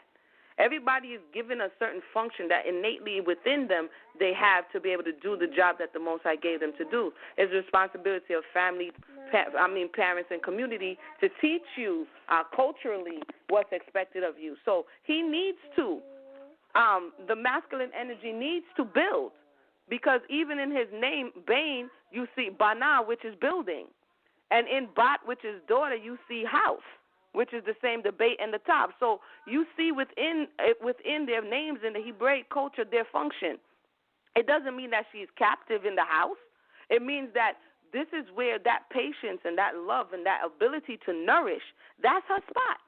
Now they're going to overlap, kind of like that Venn diagram. They have a space where they overlap. One does not absorb the other. But in today's time, just to prove my point, and I'll pass it on, when we see the single mother who has to sometimes, most times, because of circumstances and situations, take on the responsibility of both, we see the stress that it creates. Because not only now is she responsible for making sure you have food, clothes, and shelter, provision and protection, she's also responsible for nourishing you. And this is why we see in the Torah, the Most High says, remember the orphan, the widow, because if you're widowed at a young age, you're the single mother. Like, it doesn't say single mother in Torah, but oftentimes the widow doesn't necessarily have to be old. And that's that single mother who the Most High is saying, hey, as a community, you look out for these people, because you know that there's going to be a shortage somewhere. So as it relates to space and time and where we are, I personally don't think that it changes so drastically, where is that now he gets to say now he's going to be the feminine principle and you be the masculine. Because if you reverse roles like that, then automatically if she's going to be in that space, she's going to be, then the Apocrypha speaks about it, she's going to start to feel a kind of way, because that's not really where she's supposed to occupy on an ongoing basis. Can she have income? Yes. Can she contribute to the household? Yes. But primarily, taking care of your children or even the interior of your home is a full-time job. And when she's on her job, then you're not eating Sara Lee. When she's on her job, you're not eating Betty Crocker. When she's on her job, then she can nourish her family and you're healthy. But when she's not on her job because she has to do your job, well, then we begin to see a lot of decline within the interior of the home. But with that, I'll go ahead and give the mic over to Sister Mayana.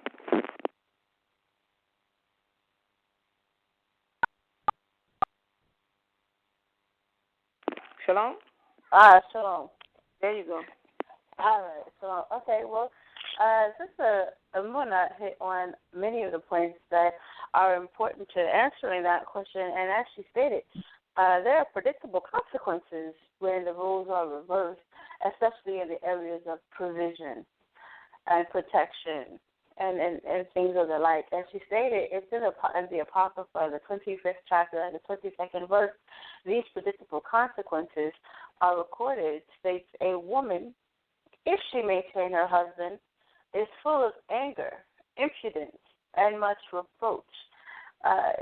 It's not uncommon to hear, in fact, it's very common to hear the men in particular be extraordinarily well versed in what the curses were for the woman in Genesis 3.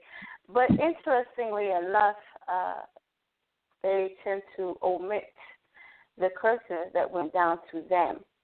Cursed is the ground for your sake, and toil you shall eat of it all the days of your life. Both thorns and thistles it shall bring forth for you, and you shall eat the herb of the field. In the sweat of your face you shall eat bread, till you return to the ground, for out of it you were taken, for dust you are, and to dust you shall return. So much ado is often made of, men are having to work extra hard. Things are so hard for the men. Everything is very, very difficult for the men, and it's very easy to blame that on the women. The women are taking up all the jobs. The women have entered into these Faustian deals with the man and have usurped the authority of the men. And this is all clearly the fault of the feminist revolution. However, we find that the men having to work and the men having to struggle is in fact the result of Genesis 3. You have to work. It's going to be difficult. It says thorns and thistles. That's not soft and fluffy. That hurts. It's the struggle. So the struggle that you're experiencing, the fact that this is difficult, this was your judgment in Genesis, not the 60s, Genesis. So this, again, it goes back to this idea of playing the blame game. Women are not supposed to occupy spaces like this where the Most High, it wasn't the women that are telling you that you have to work to provide. We're not trying to emasculate you by asking you to be the head in more than just name, in more than just, you use your outside voice to roar that you have this authority and that you are the head. But then when it comes to actually performing, the performative aspects of being the authority, the performative aspects of being the leader, the woman feeling that she can depend on you because of the deeds you have shown. A woman is supposed to be able to, again, I mentioned earlier about the woman's desire being to her husband. That it's something that she has to consciously enter into. It's a space that she consciously enters into and submits to deliberately. But that happens when she feels that she can. When he creates a space where she can feel vulnerable, where she understands that she's secure, and that she can depend on this guy. So, yes, it's important for men to occupy those roles and for women to not force herself into spaces that belong to them. There is no way for a woman to submit to a role that she has in her head she can do herself. And she has in her head that she doesn't want a man to have that space. She doesn't want to relinquish control, that she doesn't want to be vulnerable. She doesn't feel that she can do that. Then there's going to be disharmony in that home. And earlier, the question was a very good question that was actually posed to the men about cooking. For example, it was good to hear them both say that they did not feel that was a uniquely feminine role, because the scriptures don't bear out that women were uniquely tasked with cooking. In fact, we see Jacob, when Jacob is having his encounter with Esau, what is he doing? He is cooking. He's very clearly cooking. So the idea that cooking is something that men cannot do or should not do because it's uniquely the purview of women, that is obviously incorrect. There are things that women are uniquely tasked to do. Cooking isn't necessarily one of those things. But I think that it is important to discuss what those roles are in the home. And prayerfully, before our time is out, we'll be able to kind of flesh those roles out and, like Sister Amuna stated, have a sort of checklist established for these are the things that women should be occupying, and these are the things that men should be occupying, specifically in the context of the home. Maybe in another discussion we can talk about the culture in general, but specifically in the home, the men and the women have a particular task, and the men should be the protectors, the providers, and the leaders. And with that, I yield the floor. All right, let's I guess we're gonna try to get the male perspective. But you want to say anything about that? Yeah, I want to say something. In my journey in life, what I found out, a lot of people don't know the difference between a man and a boy and a woman and a little girl. I'll tell you what I'm talking about. You know what the difference is? A man take initiative and a woman take initiative. A little boy don't and a little girl doesn't take initiative. I'm going to give an example of taking initiative, and then I'm going to answer the question about should a woman work. This is going to answer Proverbs 31, starting at 10. The greatest example how we should raise our daughters and how women should conduct themselves and how we need to move and how men need to move and how they need to teach their sons. This is Proverbs 31:10. It says, who can find a virtuous woman? For her price is far above rubies. It says, the heart of her husband doeth safely trust in her. There's a reason why the husband trusts in this woman, okay? Because she does something that makes him trust in her, okay? She takes initiative. Then it says, so that he shall have no need of spoil. What that means? Extra necessities, okay? When a woman sees things need to be done, okay, I can, like I like the sister Mona. I watch her, and she's always doing something to make a little change. That's a virtuous sister, you know, and sisters should pattern themselves like that. Every time I look on Facebook, she's doing something to make extra change, okay? She takes initiative. I watch her, you know, I said that the other day to her. She made some little flower thing, and I told her, I said, that's nice. But I was looking at that, I said, every time I see this sister, she's taking initiative. And there's a lot of sisters like that. But let me read. It says, the heart of her husband doeth safely trust in her, so that he shall have no need of spare. Now, this can happen. What if a man gets sick or whatever, or fall in some diverse temptation, you know, fall in a bad situation? He trusts his wife because he knows his wife's going to take initiative to get things done that he's short on. There's situations, but a boy's not going to do that. He's not going to care. He's going to go get his Xbox.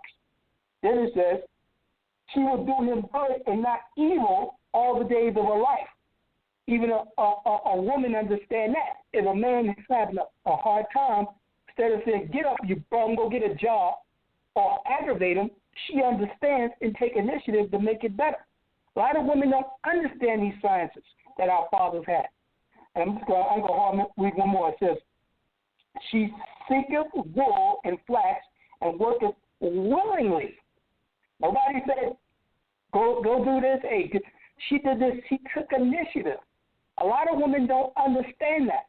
Take initiative. She willingly says what? I'm reading again. She seeketh wool and flax and worketh willingly with her hands. She don't lay back and wait for him to bring home the bacon. Find ways to make extra change.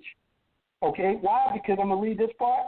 It says, Proverbs 31:23, her husband is known in the gates when he sitteth among the elders of the land. What is that talking about? In ancient times, some of the men, they were in the government of the nation. And they were occupied with the affairs of the nation, so they didn't have the time to go out and labor all that time. So the women took initiative. A virtuous woman would take initiative to handle that. That's all I'm saying. So for a woman to think she's going to sit down and not do nothing while the man is out there, no. These women take initiative. They dealt with real estate. They bought land. They tell you the whole thing. You need to teach your daughters this, to pattern themselves after a sister like this, a virtuous woman. So I'm going to pass the mic.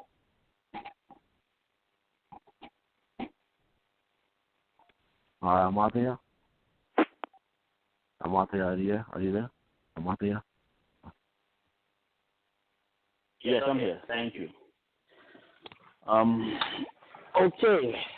So we're talking about, again, the male role model, or the structure, what it should look like.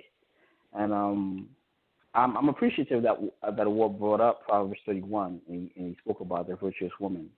And I definitely do like it, except for the fact that Proverbs 31 is not talking about a rule per se. A woman taking the initiative to do something, that's one thing, which is fine. You can pat her on the back for that all day. But that's not describing the role that she's supposed to have in the home per se. It really doesn't go into that. Yes, you can praise a woman for taking initiative and to buying real estate and so on and so forth, except, that's not really,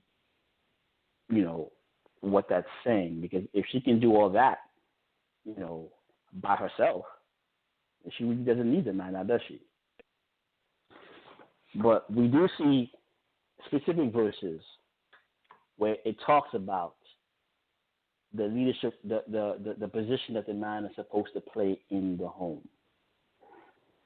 one of the first things that we're brought back to in the New Testament is the attitude in which the man is supposed to take care or approach this woman with, which is, like I said, love. The scriptures let us know that the Most High is love. So we're supposed to take that same kind of love and emulate that through our relationships with the woman. So when it comes down to that, we can, champion what the women are supposed to do all day. But if we don't set up a framework as far as what we're supposed to do, if we don't treat and understand that we're supposed to sow into them so that they can bring forth fruit, the kind of fruit that Proverbs 31 is talking about, then a woman won't have a real reason to take the initiative that, or what was right for bringing out in Proverbs 31. She's not going to have a reason to do it. Why would she take the initiative and do all of those things if you as the husband, if you as the masculine principal, if you as the leader is not taking the initiative to do your role? Okay? What ammunition, what encouragement, what energy, what motivation are you giving her to do all of those things for you or for the house? Because, like I said, if it starts with us, then it also has to end with us. We read about that in Ephesians 5:22, 1 Peter 3:7, 1 Peter 3:1. We can go into the specific verses that talk about this topic specifically, where it talks about the role men are supposed to have with the women, and the role and the attitude that the women are supposed to have towards the men. And I'm specifically stressing the men is because we are in the authority in the sense that we hold a particular position that's unique.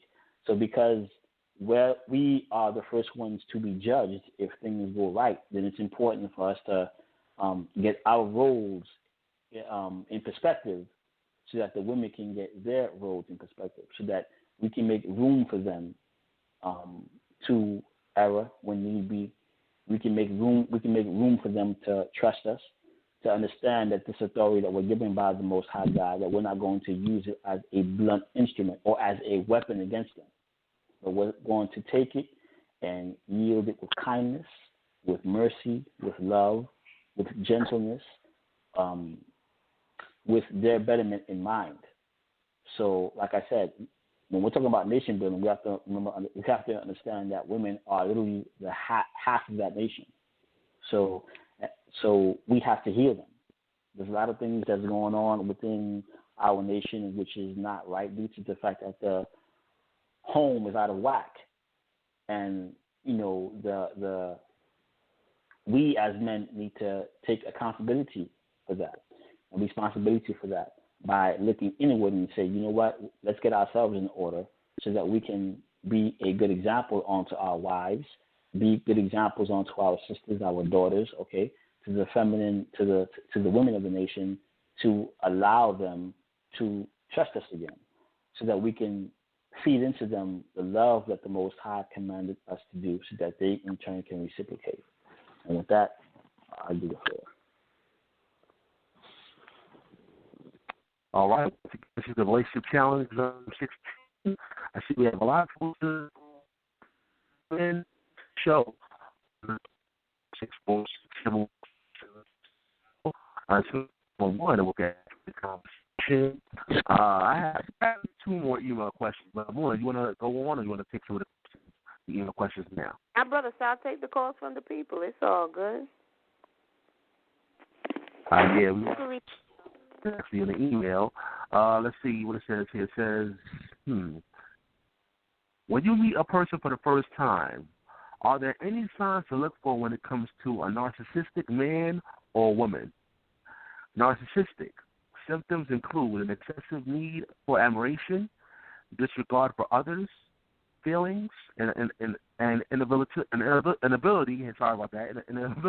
to handle any criticism, and a sense of entitlement. I'll read that again. When you meet a person for the first time, are there any signs to look for when it comes to a narcissistic man or woman? And he left the symptoms. Symptoms include an excessive need for admiration, disregard for others' feelings, and inability to handle any criticism, and a sense of entitlement. All right, let's go to Mayana. Sure, yeah, well, that's a good question, but in some regards, it sounds like the question was both asked and answered.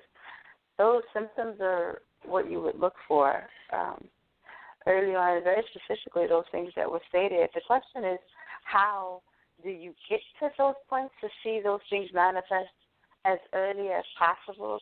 Then my answer to that would be dialogue. You ask very specific questions. I think that a good question to ask anyone you are considering a marriage with is to ask them, well, what does marriage look like to you?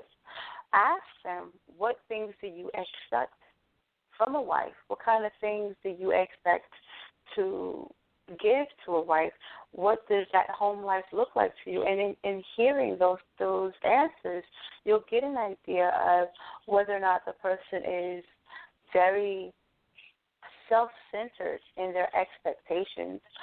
You'll also get to learn whether or not you can do the things that they expect, whether or not the things they expect line up with Torah, whether or not the things they believe are their roles to fill line up with Torah. If you are concerned with the person may have an overinflated sense of entitlement, some of that will come out in that question too. If they have demands that require, adoration. The adoration is close to worship. I think adoration is French for worship, as a matter of fact.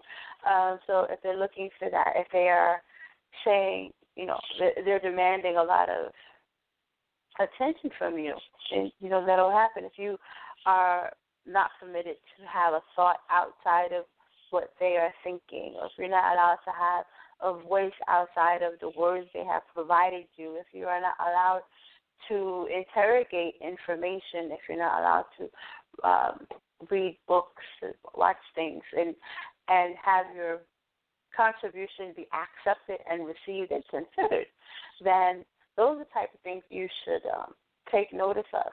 People tell you about themselves. That's another thing. I think that what women, and maybe men as well, I've never been a man, but my experience in being a woman and being around many women and having conversations with them, it is, in my experience, women tend to not listen to what the men are saying. And men will very often tell you all about themselves, but women want to believe that he doesn't really mean it for her. That has to do with whatever woman was before her. She can change him. She can make adjustments to him. Things are going to change, and that's a problem. You listen to a man. If a man tells you that he's not interested in what you have to say, pay attention to that. Write that down. Take note of that, because that's not going to change. That's how he feels about women, and there's really not just that. It's going to sound terrible, but it's nothing that special about you. He's going to change just because it's you. So you have to listen to people and what they tell you about themselves, and consider that. And in a lot of ways, that will, that shows a degree of respect for that person, to understand that person and what they are saying. So that's my answer to that particular question. Sis, what do you think? Oh, I'm here. The question about the narcissist is very interesting as we are becoming more aware. Mayana said some really good points, as we're becoming more aware, especially space where we are, coming out of a lot of lies, a lot of, hurt, a lot of pain. Okay, check it out. Narcissists, the thing is this, there's a lot of information going around, and I've studied a good amount of it over the years. They don't always appear the same way. So the thing is that narcissists are a type of chameleons, and they can mimic you. And so there will be an appearance like I do care. It's not always the flamboyant, over the top, you know what I'm saying? The person thinks they're King Dawi, come back. It's not always that. There can be, and the thing with narcissism is you have to observe it over a period of time, because like Sister Mary was saying, listen to what is being said, but you have to you have to be able to see it in all different lights, and then eventually begin to see the mask fall off. I would say that we, the people, because narcissism also comes in women as well, is usually spoken about as men, but no, the female narcissist is like off the chain as well. So the point of the matter is when you think you have a narcissist, and they're not the only type of maladaptive behaviors out there. You have the codependent. You might be the type of individual who's attracting the narcissist. You might either be a narcissist yourself or a codependent type individual who's attracted to this type of person. So I would say for that individual, you have to know you. And if you haven't gone through your own cleansing and your own purging process, chances are you're setting yourself up to attract somebody that's just as broken as you are. And so hopefully that helped. Definitely use your vibration and refer back to what we had a couple of shows ago. It's always good to try to source the people. Do I need my family and friends or my family's approval before going further with people? You know, when you have sidebar conversations, people could say whatever they want during pillow talk. But when they're out in the public or when you're in different spaces where people have different eyes on them, whether it be your father, your mother, your aunt, your uncle, your granny, some other person who is not as vested as you are emotionally and can objectively look at the situation and give you feedback. So in those things, don't go it alone and seek counsel. All right, I see we got some people standing up. I'm going to get to the men on the panel, but let me take some of these calls real quick. Let's go to 734-340. Who am I speaking to? 734-340. Can you hear me?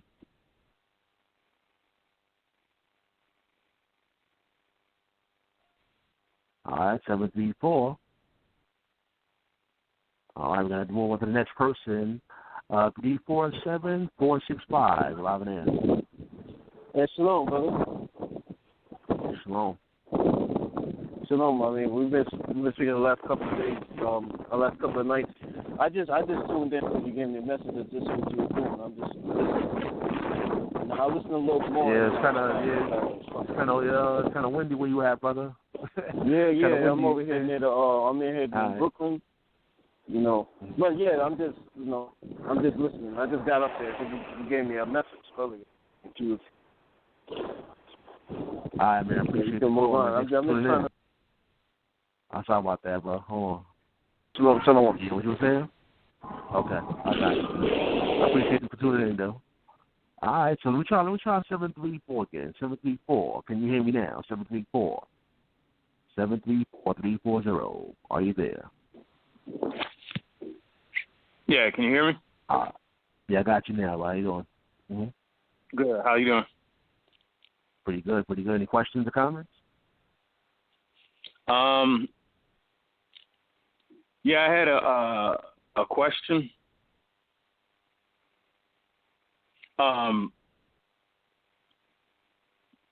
It's kind of for the sisters. How do the sisters feel that the brothers? Do they feel that the brothers are up to par? I mean, do they feel that the brothers are on the same level as the sisters nowadays? Because I hear there's a lot of educated sisters that feel like there's not enough educated brothers that are on their level. I was wondering what the sisters think about that. All right, good question. Mariana. Well, in terms of education, we're talking about formal or institutional education. The statistics bear out that higher education, the men aren't necessarily going into those spaces. So statistically speaking, the men are not receiving formal education. Now, whether or not the women need to fault them or look down on them for not having formal education, I think is separate from thinking about whether or not these men are capable providers, because there are other legal means of providing. You know, if a person is able to bring home income, have some type of livelihood because of a trade or some other method, all things don't have to be academic. in that way. Now, if we're talking about in terms of understanding the culture, even in those cases, the men have had more time in studying, and they have been more organized in terms of study and have, in many ways, monopolized study. But recently, women have felt more at ease with reading on their own and studying the culture, applying the culture, and establishing standards. And I think that's the problem. I think that when women start to have expectations and standards of our men, be it because of academia or even spiritual knowledge, the men become defensive and they become a bit offended because the women are saying that we have expectations of you. You know, again, we'll go back to the topic where the men are very freely touting their leadership and their authoritative roles, and when the women are saying, okay, you know, we hear you, all right, you're the leader, but what are you leading? Why is that, you know, and they start to ask questions about the things that the men have been saying. What are the expectations that the women have? I'm sorry, sir, what did you say? I'm sorry, what were the expectations that the females have for the men? Okay, that's a great question because it goes back to our topic. The kind of question, like for example, from what I have heard and what I have experienced, the women saying is that we would love to see the men step up, and assume these roles of being a provider. A lot of the onus and a lot of the burden has been on women, and for the most part, the women are actually faulted. The women are faulted for succeeding. The women are faulted for having income. And so when the women say, well, great, you guys have some income. You guys go ahead and be the leader. You pay a bill. All of a sudden, the women are gold diggers, and the women are criminalized for having those types of expectations that maybe the male would have some kind of financial leadership. If the woman starts to say, okay, fine, I can cook, can you fix the sink? That's a problem for the men. Why do you have expectations of me? Why do I have to fix the sink? Why can't I play Xbox? Why, you know, so the things that, yeah, I'm listening, sir. Why would a black male perceive a female's expectations as something that's negative instead of something that's positive and beneficial to the relationship? I think that's a better question for the men. I have no idea because that's one of the things that the women have been asking all along. We have been asking because the men are faulting. It's not all men. I want to be very clear, not to generalize too widely. But some men, those that feel this way, are pushing against the women who say, you know, if a woman says she would like a husband that is employed, the men will employ hyperbole and say, oh, why do I have to have a six-figure job? Okay, she didn't say you had to have a six-figure job. She just said you had to have a job. I don't know why the men are doing that. That is a brilliant question.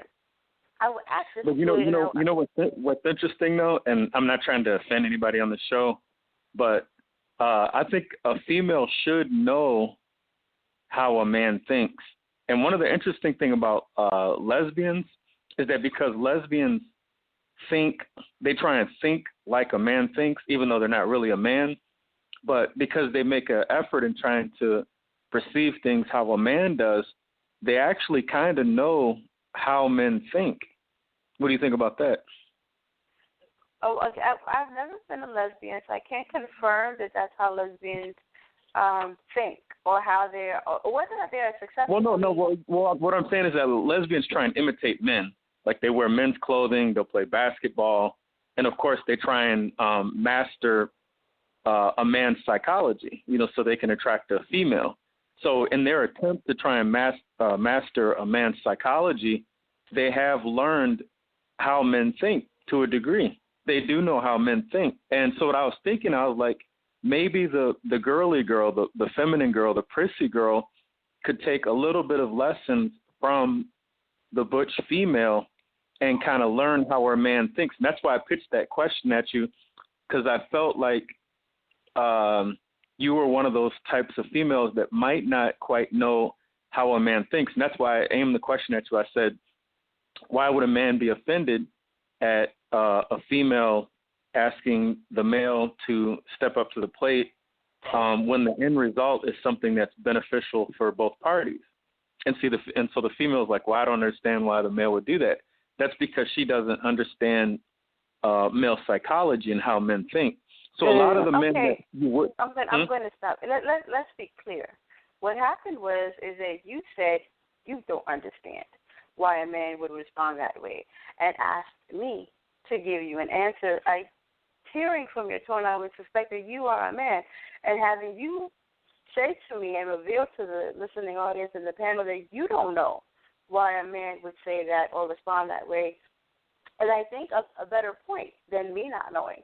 Furthermore, what I would suggest and the manner in which I approach these things is my expectation is that if I ask a man what he thinks and what he needs and what he would like from me, that he would be honest with me and say, these are the things that I need. These are the ways that I need to be treated, the things that I want to experience with you. These are the things that I need from you. And I think that it's a fair expectation for an adult male to simply be honest about what he needs. I don't want to play psychological games with an adult. I would like him to be honest with me. I don't Are most males honest in that way? Allow me to finish. I would not expect a man to guess what I am thinking. Neither would I expect for him to have a degree in female psychology. If he asks me, Mayana, what's wrong? What do you need? I should be able to say to him, this is a problem for me. This is not okay. You made me feel this way when this happened. In the future, I need us to do this instead. Or let's think about what we can do instead. He should not have to have a degree in psychology to have a conversation with me. And that's my perspective in terms of communication. I think that honesty is the best way to approach it. I don't think that the Most High or the Torah would disagree with me. Neither would I think that the Most High would expect me to take a page out of the book of lesbians in order to have a successful relationship with the man. But that, with that, I yield the floor because I could be wrong. Let me get a male perspective on what you said too. You can stand by. Let's go to war. Want to say anything on that? Yeah. Yeah. See, that's what I was talking about when I said for women taking initiative, right? Like women don't understand that a man love a woman more than a woman can love a man. So if women understood that and knew that, then you would rehearse something that, you would do things that would make him more, at peace where he's going to give you an abundance of love anyway. But a lot of women fight against that, okay, and do things to get on that man's nerve. And I like what the brother said, like he went into that, like why a lot of women, he hit a point that made me think. A lot of women do not understand the nature of a man. Okay, they don't take initiative to learn that. That's why you have a lot of complications in these households. That's all I wanted to say. That's pretty good. I also had another question for the sister. Do you believe that the Torah or the Bible could create a foundation for the basis of a relationship between a man and a woman? Because I've been hearing a few radical things through the grapevine, because I think that there are some things in the Torah that can enhance a relationship, but then I heard this brother from New York, he was saying, well, if I get a wife and in the Torah it says I can have another wife. And I was just thinking to myself, I was like, well, it seems to me like the brothers can barely handle the one sister that they have now, and now they're using the Torah to justify having a second and perhaps even a third wife. Like I was watching this documentary on this place called Dimona, Israel, and that's about a group of African Americans that had fled Chicago in the 1960s, and they moved to this nuclear facility in Arizona or something like that, this Israelite community, and they look like they're doing really well. but a few of the brothers there had multiple wives. And I was kind of confused, and I was like, why do they feel the need to have all these wives? And and so these brothers were doing that here in the United States too. Like they wanted more wives, and they were trying to use the Torah to justify that. So I had a question for the sisters. Would it be okay if brothers used the Torah to justify adding more wives if they were already married? Well, that's a great question. I'm glad that you asked it. In fact, our final segment will address polygyny specifically. And your question is a good one because your question asks, can Torah be used to justify those things? You asked the sisters, both of us, two things. You asked if the Torah was a good place for foundation, and is it okay for the men to use Torah to justify adding wives into themselves? And my answer to that is yes, Torah is an amazing, amazing place to begin to understand the foundation of a good relationship between men and women, because as we have been discussing, Genesis gives us a lot of foundation as to, or gives us the first foundation as to the structure of the home, that the woman will have her desire to her husband, and that the husband has a leadership role, and the husband has the onus of protection and provision. We find that in Genesis 2, that the first office ever given to a man is husband. It's husbandry. As I'm sure there are a few men in the audience, listening audience, that are kind of in their skin because Ahmathyahs is speaking so much about nurturing and putting a lot of attention into women. But the fact is that the first thing that Adam was ever told to do was to keep the garden, and that's just a lot of attention, a lot of nurturing, because the idea is for you to bring forth good fruit. Men are supposed to do that. Their first office is to be a husband.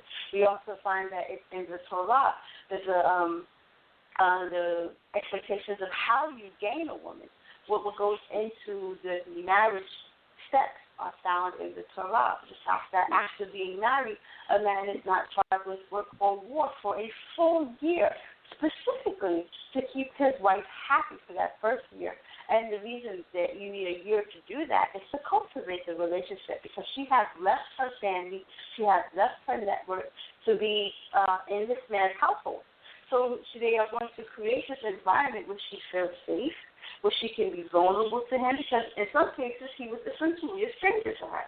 So the relationship had to cultivate. So he was not distracted with work or war, which is two of the ways that men made money in that time. A soldier was well paid. If I was going to work, you get payment. So for a full year, this man did nothing but cultivate his home. Now, speaking about polygyny and the addition of wives, now there are ways that this is sanctioned. It was not a Tuesday thing. It wasn't because the guy woke up with a hankering for a new woman. The fact that you might run into some men that have that very informal and kind of way of thinking about it is not Torah's fault, but rather it is the lens of the man that you are hearing this from or coming into contact with. Reading the Torah itself, you will find that our culture is far more structured, far more dignified, and we have a lot of bad information that is circulating. And I would encourage you to hear that final segment to get more insight on how polygyny really occurred in Torah, aside from, because we are very familiar with the Demona example that you gave. And I would love to be able to have conversations with you outside of this forum because we have a time restriction. But thank you so much for those really, really great questions. If there's anyone else that would like to speak to our brother, I'll yield the mic. Thank you for answering those questions. That was pretty awesome. Thank you. All right. Yeah, we appreciate the call, man. That's what it's all about. And once again, it's Debate Talk for You Radio. You know that number, 646-716-7320. Yeah, I'm sorry. I know the narcissistic question. Let me read that question again for the gentleman. Let's go back to the question for the brothers. It says, when you meet a person for the first time, are there any signs to look for when it comes to a narcissistic man or woman? Let's go to Ahmathyahs. Okay. Oof, that was a lot. I would most definitely say yes, because narcissistic people, narcissism by definition, are about themselves.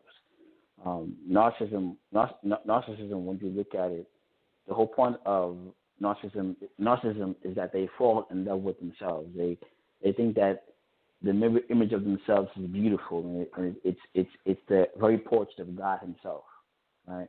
So the way that you can tell if a man is narcissistic, and a woman as well, is that you take the time to listen to them during the whole dating process. When somebody tells you about themselves, you believe them, okay? When someone is not talking about how, specifically the man, since you're asking about a man, listen, ladies, there's absolutely nothing wrong with a man coming to you to present his resume, okay? For him to come to you and to explain to you what he can do for you, how he can be a father to your unborn children, explaining to you that his credit score is such and such, that he can afford X, Y, Z, take you to ABC, and that you can go out to eat at 1, 2, 3. Now, I'm not saying that these things should be the catalyst or the reason as to why you should be with the person, okay? Or, I'm not saying that if a man doesn't have these things, that you should be afraid to come into a relationship with him and to potentially build these things together. You can do all of these things. But the point is, you have to be able to look back, to sit down, and to really listen and to examine the words that are coming out of his mouth. So if he's not talking about what he can give to you, not just to you, but to the relationship as a whole, okay, how he can lead you closer to the Most High, because that's first and foremost, that should be his duty. In addition to that, what he can provide, how he can provide, like I said, to pretty much show you a resume, because men are not shy in asking you for yours. What you can cook, how you can cook, who taught you, what age did you start cooking, all right? Can you tell the difference between a mop and a broom? What kind of detergent do you like to use when washing the dishes? Men don't have a problem with asking questions, but predominantly during the dating process, it's the men who's asking the questions. Women ask questions when it's too late, when the marriage certificate is done, signed, sealed, and delivered. Now you want to know what kind of man that I am? Now you're interested? No. These are questions that you're supposed to be asking prior to the whole marriage. You're supposed to try to get to know this individual, to see how he thinks, as far as where his mental mind state is, if he's an adult, if he is able to make decisions well, if he is able to comprehend well, if he himself can listen. How is his listening skills? Is he attentive to you? Okay? Is he someone that can sit down with you and come to a rational decision when it comes down to problem solving? Is he about finding the common ground to a solution? And when a common ground cannot be reached, will his answer be the best answer that there is, led by God? Okay? You're supposed to be able to ask these questions up front. And please, don't be shy, all right? Because these are the kind of questions that I would hope that you would want your daughter to ask and to be inquisitive about when she meets her potential husband, all right? Because I'm sure the men as well as the women don't want their daughters dating a bum dude. And so you have expectations. There's absolutely nothing wrong with having expectations. There's absolutely nothing wrong with setting a bar, all right, as long as it's not unreasonable, but setting a bar and setting standards for yourself and demanding a man reach those standards. There's absolutely nothing wrong with that, because we do it. At least I know I do. Men do that. Men don't have a problem with that, okay? So talk to him. And like I said, when he tells you about himself, believe him. And him telling you about himself does not necessarily have to start with the words, "This is how I am." Just pay attention to what he says, pay attention to how he says it, and most importantly, pay attention to his actions. Right. See if he follows through. See if he's consistent. See if he is willing to take on the responsibility of being a husband to you, okay? See if he can mesh well with your personality. See if he is a good fit for you specifically. You know, there's absolutely nothing wrong with asking these questions. See if you can build with him. See if he's motivated. What is he about? Has he gone to school? There's nothing wrong with even asking questions about his educational level. And, you know, does he have a master's degree? If so, in what? What plans does he have for the future? Do you want to be a worker all your life? Do you want to be a business owner? How do you expect to earn income? What is the top salary you hope to achieve? Do you want to go back to school? What do you want to do for yourself? How do you want to do for yourself? What do you think about long walks on the beach? You know, whatever it is that you want to ask, don't be afraid to ask and pay attention to his answer. Because there's the answer that he'll give you to impress you, but then there's the answer that, you know, he'll give when he's not necessarily thinking about the question. So just pay attention to what he tells you, and most importantly, believe him. Thank you. Let's go to Water Swordsman. Right. The two attributes I'd say that one should look for at anything in a person is this: are they considerate and are they compassionate? The reason why I say that, because if they have those two attributes, no matter what circumstances they go through, they'll always find their way out or make it where it doesn't bother you or affect you. Because we're living in times where things are changing now, okay? There's nothing really consistent like it used to be. So you got to look for that in a person. Okay, if you lose your job, is he going to still be with you, or is he going to leave, or vice versa? Because that is show, is he abusive? Do we play psychological games with you, play with your mind? See, if a man is compassionate or considerate, he's always going to think about your feelings and your emotions. Even if he's not making any money, he's going to think of ways how to make money where he can spend time with you or buy you things. So those are things you look for. You see, those two attributes to me is being considerate and compassionate. And if a man and you don't say nothing, you don't ask, you just watch and see, do he display these two antics? And if he do, then you know you got somebody good. See, people don't look for those things in people. And then when the storm comes, something happens, and you say, oh man, I didn't know this guy was like that. Yeah, you never been through anything with him. But if you look for those attributes, you know any storm will come, you know he's going to stand strong in the storm. That's all I suggest. I'm going to pass the mic. All right, Mona, the floor is yours once again. I don't see anybody else pressing number one at this time, so the floor is yours once again, Mona. All right, we're winding down here. We're at the 10:17 hour, 17 minutes past the hour. And so definitely the conversation is blossomed into something that's very necessary. I still didn't get my checklist yet, and I know some people out there. I know we we touched on some things sporadically throughout the conversation. But I kind of like, 1, 2, 3. Like, so for instance, in other cultures, a man is not ready to get a wife unless, just like what Brother Award just said and Brother Ahmathyahs just said, until he's able to prove that he can provide. That's right. So this is important. Like, you have to be able to, it's not a whole list of I'm a gonna. It's whether or not because if you can't provide for you, how in creation are you going to provide for, in Jamaican terms, uno? Or you all. You understand what I'm saying? How are you going to provide for more than one when you can't provide for one? And this is where a lot of times the issues come in, because the pressure of the man, the ego of the man is going to flare up. He's going to get, instead of that love and adoration for you, it's that resentment and ill thought towards you, because whether or not you are reminding him quietly or boisterously that, the portion that you're supposed to be delivering is not really happening. And so this is what creeps in oftentimes, too, as we're talking about relationships. So for me, I guess I will go around the board and see, if we at least get one. If we get one and everybody put one in the pot, we'll have 4.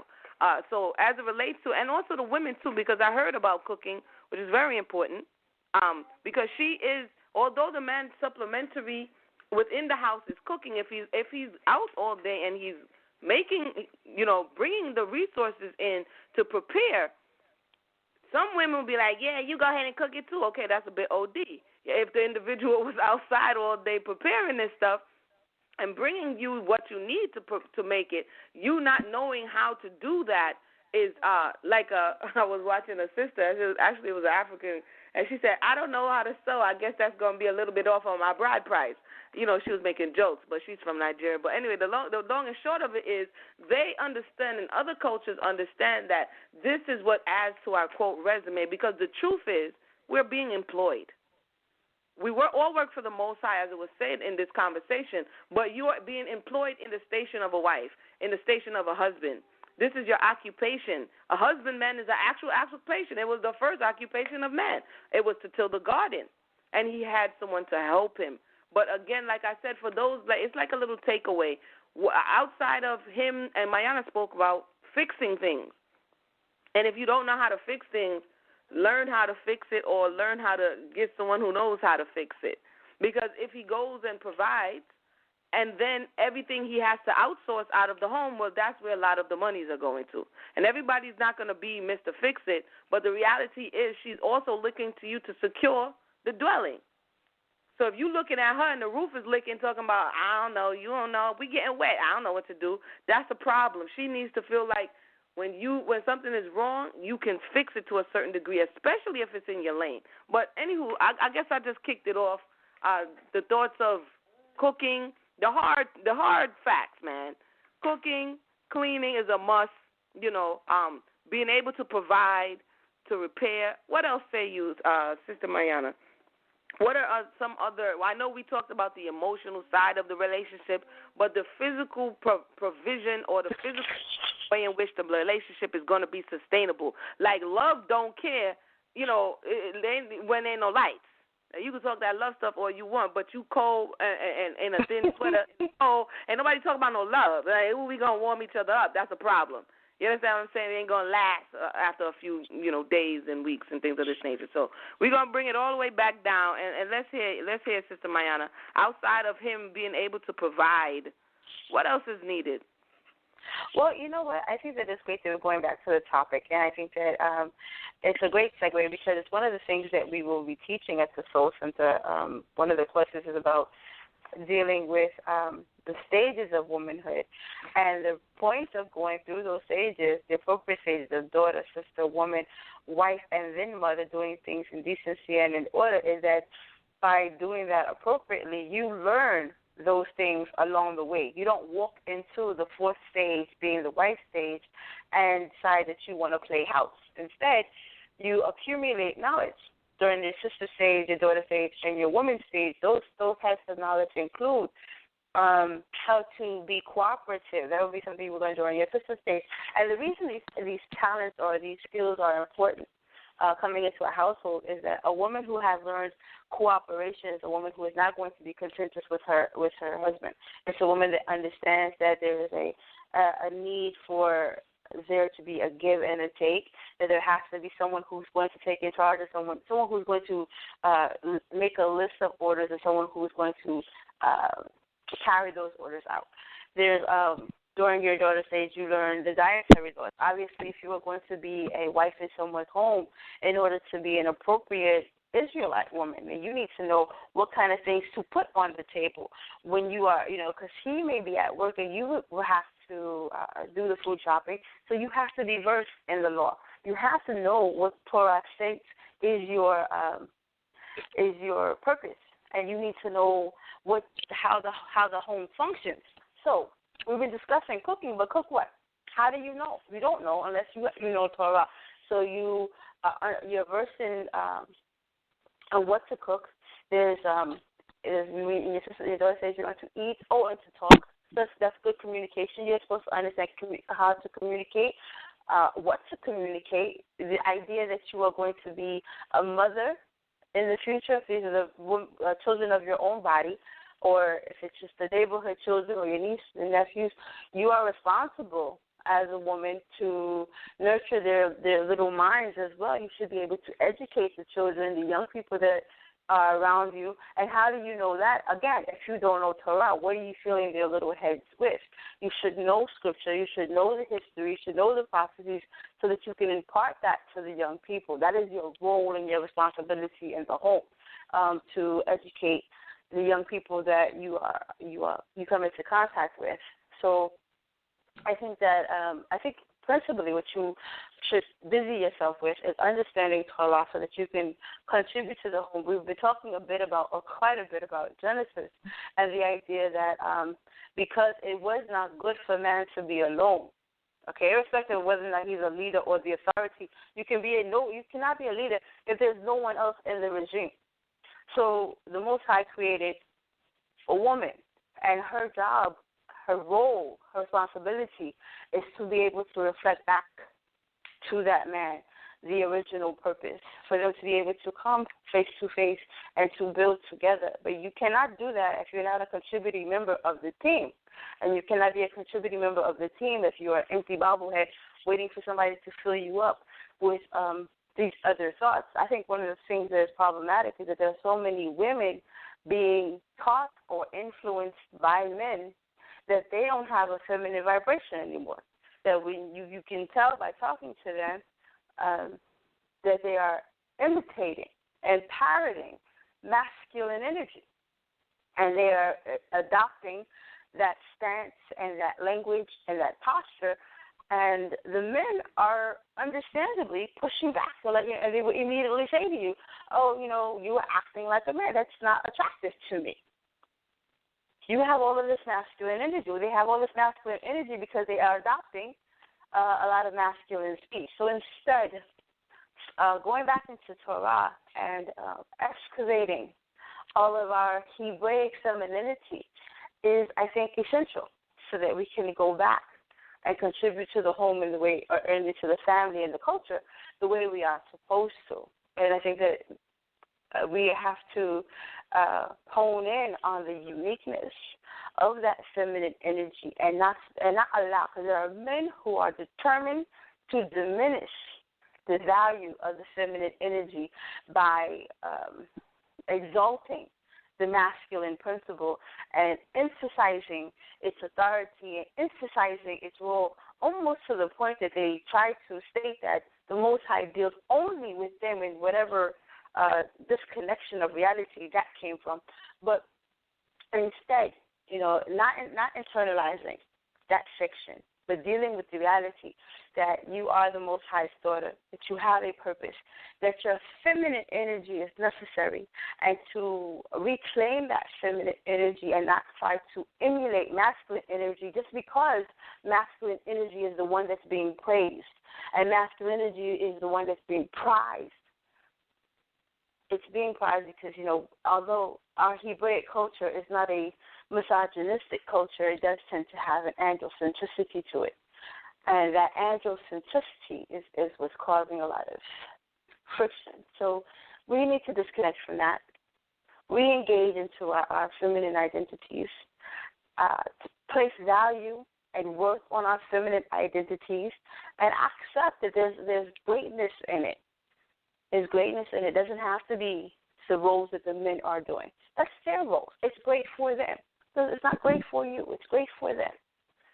Your roles are great, and it's okay to be with the children. It's okay to cook. It's okay to speak softly. It's okay to analyze things and have conversations. It's okay to participate in crafts. It's okay, and it's not to say that having a job is a masculine field. Obviously, women had occupations all throughout the Hebraic text, all throughout the Bible. There are women who participated in industries, with real industries. Like, there are women who built cities. There's a woman named Shara who is credited with building 2 cities. She named one city after herself. There's a woman that did that, all by her onesies. It's found in First Corinthians in the Chronicles. So, but this is not to say that she is like a man. I think that's one of the things that we need to deal with, is understanding that you don't have to occupy spaces that belong to a man to be worthy. but to have worth or to be understood or prized or praised or appreciated in the eyes of the Most High. So, having rambled quite a bit, I'll yield the mic. All right, now Mayana done put her food in the pot, and we getting a checklist here, and I heard quite a few things as it relates to identifying the roles of the feminine, because we were heavily handed on the masculine, what is expected of him, what it is that he's doing in this space and time, and just to balance off the conversation, thank you for adding that into the pot as well concerning what should be required, because there has been a trade-off, and I'm going to come to the brothers in 1 second. We're gonna wind down. There's been a trade-off for this education in lieu of your primary function, which some would beg to differ, but the primary function of the female, once she gets to that stage of maturity, is to be that other half of the equation that's going to secure the internal of the home. And there has been a trade-off, and I think that the caller was speaking towards it, where it's more important to get the traditional education in this society so that you can sustain. And as a result, we're seeing a lot of issues as it relates to the children who are coming, and the quality of care, and the things that we're missing along the way. So, again, this is a very important conversation to have, because, like you said, in this space and time, realistically, some women have to go to work. And you need education to be able to go to work, otherwise you're just going to be working at a menial job. But even when you do the things that you have to do, sometimes men, honestly, from the feedback you get, are threatened by that conversation, by you providing, even though the environment is one that is kind of forcing one to have to go out and provide. Brothers, what are your thoughts? And is there anything else that you would like to add to the roles of a woman? I know we touched, and one thing I want to say about the cooking and cleaning, you had a whole tribe. And when you boil down their duties as they serve the Most High, there was those who was responsible for cleaning the temple, okay, and those who were responsible for cooking the food. So that's something to meditate on. I'm just saying, as everybody was talking, I'm like, wait a minute. The Levites did a whole lot of cooking and cleaning. I'm just saying. But, Brother Awar, your thoughts? Right. Yeah. In my experiences, right, I never met no woman that can hold me down. I can hold women down. I never had a woman that can hold me down. So what I'm saying is, I always went beyond the call of duty. Like, I can take care. Only thing I couldn't do with a child is probably do the hair if it required braiding or breastfeeding. But I can shop for a kid. I knew how to change pampers. I knew how to heat up milk. I knew how to do everything else. Okay? Cook, clean, everything a woman can do. I can hold that down. But a woman can't hold me down, because I can do that, and I can do my part, which is like, for instance, fix car. Like when the cars go down, I'm the guy that handle that. But I never met a woman that can handle that. They can't do what I do. And maybe, I don't know, maybe I'm a one-man army, I don't know. But I'm just built like that. I don't know a lot of men that, I know a lot. I've met men can't even pay bills. They can't even pay the house bills without the woman. But I'm going to pass the mic on that. Brother, oh, man. You know what? I will go to Brother Ahmathyahs, and then we're going to get our closing thoughts and statements on this conversation. Brother Awar is funny. I will go to Ahmathyahs for what you want to add in the part as relates to, our little checklist of certain things that we should have when we come to the table. Like you have, like you said, and I think you actually went over the questions that one should ask towards the men. But maybe you could touch on what the man should ask the woman, because in the Caribbean, and they made a song about it. Basically the translation is, "Girl, you better can cook." You know what I'm saying? Do you think you're here for your pretty looks? Because Caribbean men well, I'll just speak, Jamaican men don't really play that. And the reality is Jamaican men a lot of times know how to cook. Like Award just said, I come from a culture where all of my brothers know how to cook and clean. So they're not looking for necessarily a housemaid, because all of those things they know how to do. They know how to iron their clothes better than women. You understand? Because my mother and my father made sure that they had these skills so that no woman necessarily could use this to say, I'm not cooking you dinner tonight, so therefore you'll be hungry.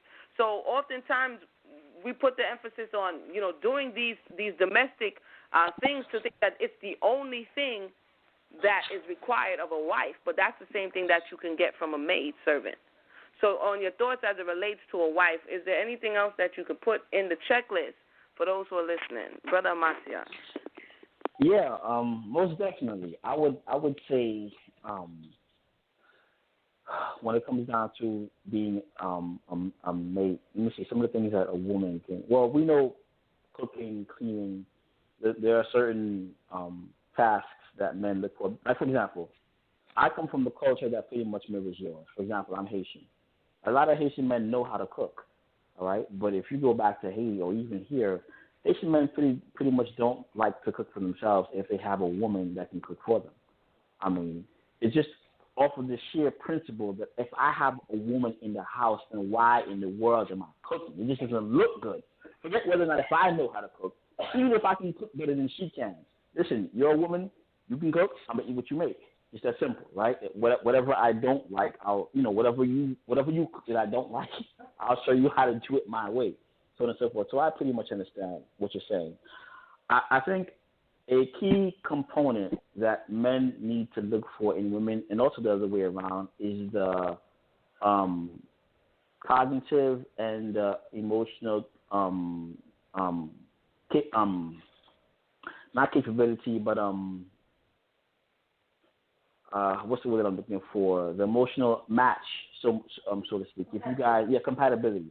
If you guys can come together, because I actually found what Award said very interesting, and I would say that from what I read in the scriptures, from what I study in secular science, and from my own experience, that it's actually been the quite opposite of my experience. For the simple fact that a mother, for example, a single mom, she could be a great single mom. She could be providing all the things that's necessary for the child to have because there's no man there to do it, but she could never be a dad. There's certain, and likewise, a father, like how War said he can do X, Y, Z, and ABC for his kids. And I don't take credit away from the man. Maybe he can, but the fact of the matter is he'll never be able to be a mother. And there's certain things that a child, whether a man, whether a boy or girl, needs from a mom that he or she cannot get from a dad. Not because he's an inadequate dad, it's simply because he's not a mom. Okay? I was actually listening to a lecture and looking at a study as far as homosexuality is concerned. And because now that there's no gay gene, both sides has unanimously come to this conclusion. And this is a topic that I follow very closely. They look into second causes as far as what are the things that can lead a child in that way, a second cause. So one of the aspects that the studies bring out, multiple studies bring out, that there are certain things that a child both needs from a mom and a dad. So it's not just about what you can do for me physically, as far as cooking and cleaning, but also what you can bring to me. How can you, how can you balance me? How can you compliment me, and how can I compliment you? Because at the end of the day, like how I'm going to stress in one of our last talks, at the end of the day, we are going to bring the children into this setup in a ideal situation, and there are things that my daughter and my sons will need from me simply or because I'm a man, that I will not be able to provide them. I will not be able to provide them the things that they need from their mom, regardless of how great of a dad that I am. I could be dad of the year. I could be the dad of the century, the greatest dad since Adam himself. But the fact of the matter is, there are certain things that boy, all right, and that girl will need from their mom that I cannot give them, and that is not a downplay or a reflection on thee as a man. That's just how the Most High has things set up. So when we talk about principle and we use the word energy or masculine energy, feminine energy, that the word energy is not just denoting sex or gender. It's actually talking about a real raw energy that both genders uniquely bring into the relationship, that they merge with one another, and that they pass on to the children. Okay, so there are things that if you have a single parent household, which may not be the mom's fault, unfortunately, there will be certain things that are lacking because the masculine energy is not there. By the grace of the Most High, maybe that can be made up for by an uncle, a coach, some kind of male influence that will come in to make up for that lack of masculine energy. And likewise, in single parent households where the father is the one who's maintaining the children and the mom is not there, there are certain things that will be lacking because there is no feminine energy that's there. He could be a great dad, but if you don't have a woman in the home providing and giving that nurturing, loving, caring feminine energy, there will be a void there. And hopefully by the grace of the Most High, someone can come in to fill it. Maybe someone of his family, his sister, his some other woman that will come in to make up for that as best as she possibly can. But let's not take this lightly. Both male and female, because of what they bring, because of their complementarity, are unique and are detrimental to the relationship. And that's not to say, and that goes back to what Mayana alluded to in the beginning. Well, she said in the beginning, it's not that one is above the other. We need one another equally because both principles, both men and women, bring in unique aspects to the relationship. So when a man is fishing for a mate, he needs to find out how well he can get along with this woman, his own personality type. How can he make this work? What does she have to bring into the relationship, not just on a physical level, because she could be a bad cook, and those are things that she can learn. But when it comes down to character, okay, when it comes down to morals, when it comes down to certain virtues and qualities which are intangible, those are the things that we also need to look for, and not just what she can do in the kitchen. And to that, I'll pass the mic. Good stuff now. Your basket is looking a little full. That was some good stuff. Definitely. I'll check on Brother Sal. Thank you for that, Brother Ahmathyah. As we extend this conversation and expand it to where hopefully to the listening audience and those who also on the panel can begin to reassess ourselves, our thoughts, and the things that we have subscribed to in the past so that we can improve our experience. Stress. One time I was looking at some stats on stress, and high up on the list is job, relationships. So if you're in the wrong relationship, that will be if you don't do your homework, that can become a high stressor. This is where people are like, man, I don't want to go home. I'm going to go to the bar. Oh, I don't want to go home. I'm going to go to the girlfriend. This is what happens when we don't do our due diligence in the beginning, and we get into spaces in which we feel trapped and we found other routes of which to escape. And so this stuff is very, very important as we raise the bar on this conversation of relationships in the nation. So I'm going to check on Brother Sal because we pretty much at the end of it if we don't have any more callers. Brother Sal? Yeah, I think we have two more callers on. Let's see. Let's go to 803-439. You'll have an answer.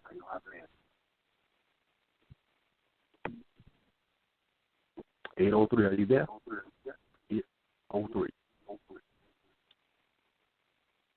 All right. Let's go to 734. You'll have an answer. 734. 734? Yeah, how you doing? Yep. I was listening to the conversation. It's very interesting. It seemed to be a lot of concern coming from the side of the females because it seems like they're expectations aren't being fulfilled. But I think kind of one thing that was kind of out in the open that a lot of people dodged is, the state of the black male, after slavery. A lot of black males, and I'm a black male too, and I have a lot of black male friends, but black males are very insecure. And that can lead to narcissism, or narcissistic behavior, I should say. That can also lead to, if the woman makes more than a man, that can also develop another insecurity. So, the black male insecurity, which is a huge wound, also has to be addressed when going into a relationship. Another thing I kept hearing was this 50-50 thing, and that guys do dishes and things like that. I have some friends from a country called Senegal in Africa, and I would go over their house and I'd visit, and they'd tell me how it was like in Senegal. And then they would ask me, like, well, how is it here in America? And I would say, well, I do laundry and dishes. And that caused these brothers to roll off the floor. I mean, they were cracking up. And I couldn't understand what they were laughing at, because to me, doing dishes was normal. Then one of them pulled me to the side and he said, hey, you're doing women chores. Why don't you have a woman, doing your chores? And I was like, well, we're in America. And if I do get a girl, like, they don't really know how to cook. I got to do my own laundry, but, you got to do everything. But what I kind of learned is that the men are being emasculated.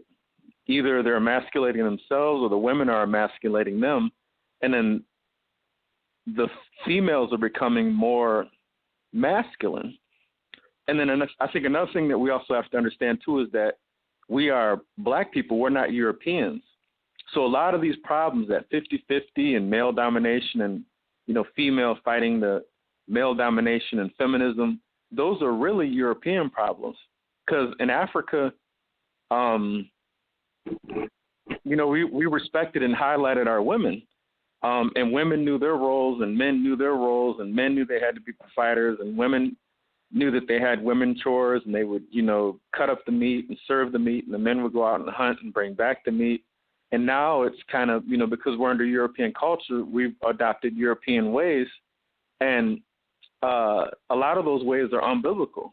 So when I hear 50-50 and I do dishes and I do this and that, another sister brought up Adam and Eve, and that Eve was created as a helpmeet to help Adam till the garden, but also after they were kicked out of the garden, it says, and Adam shall rule over Eve. And then that's when another sister said, well, some of, the Bible might be, she didn't want to really, criticize about, she's saying that the Bible was a little heavy-handed. It was a little bit masculine, patriotic. And that's because the people that had ruled in Egypt had a patriarchal society. Islam has a very patriarchal society where the woman has to be veiled. She doesn't have a lot of rights. She really can't speak too much. And I heard a lot of that echoing and mirroring in the Israelite community. There were the same brothers that were kind of trying to promote polygamy were also saying, well, a woman can't speak and she has to be off in the background. And I even saw a few sisters with veils on, and they were very silent, and they have to ask permission to speak.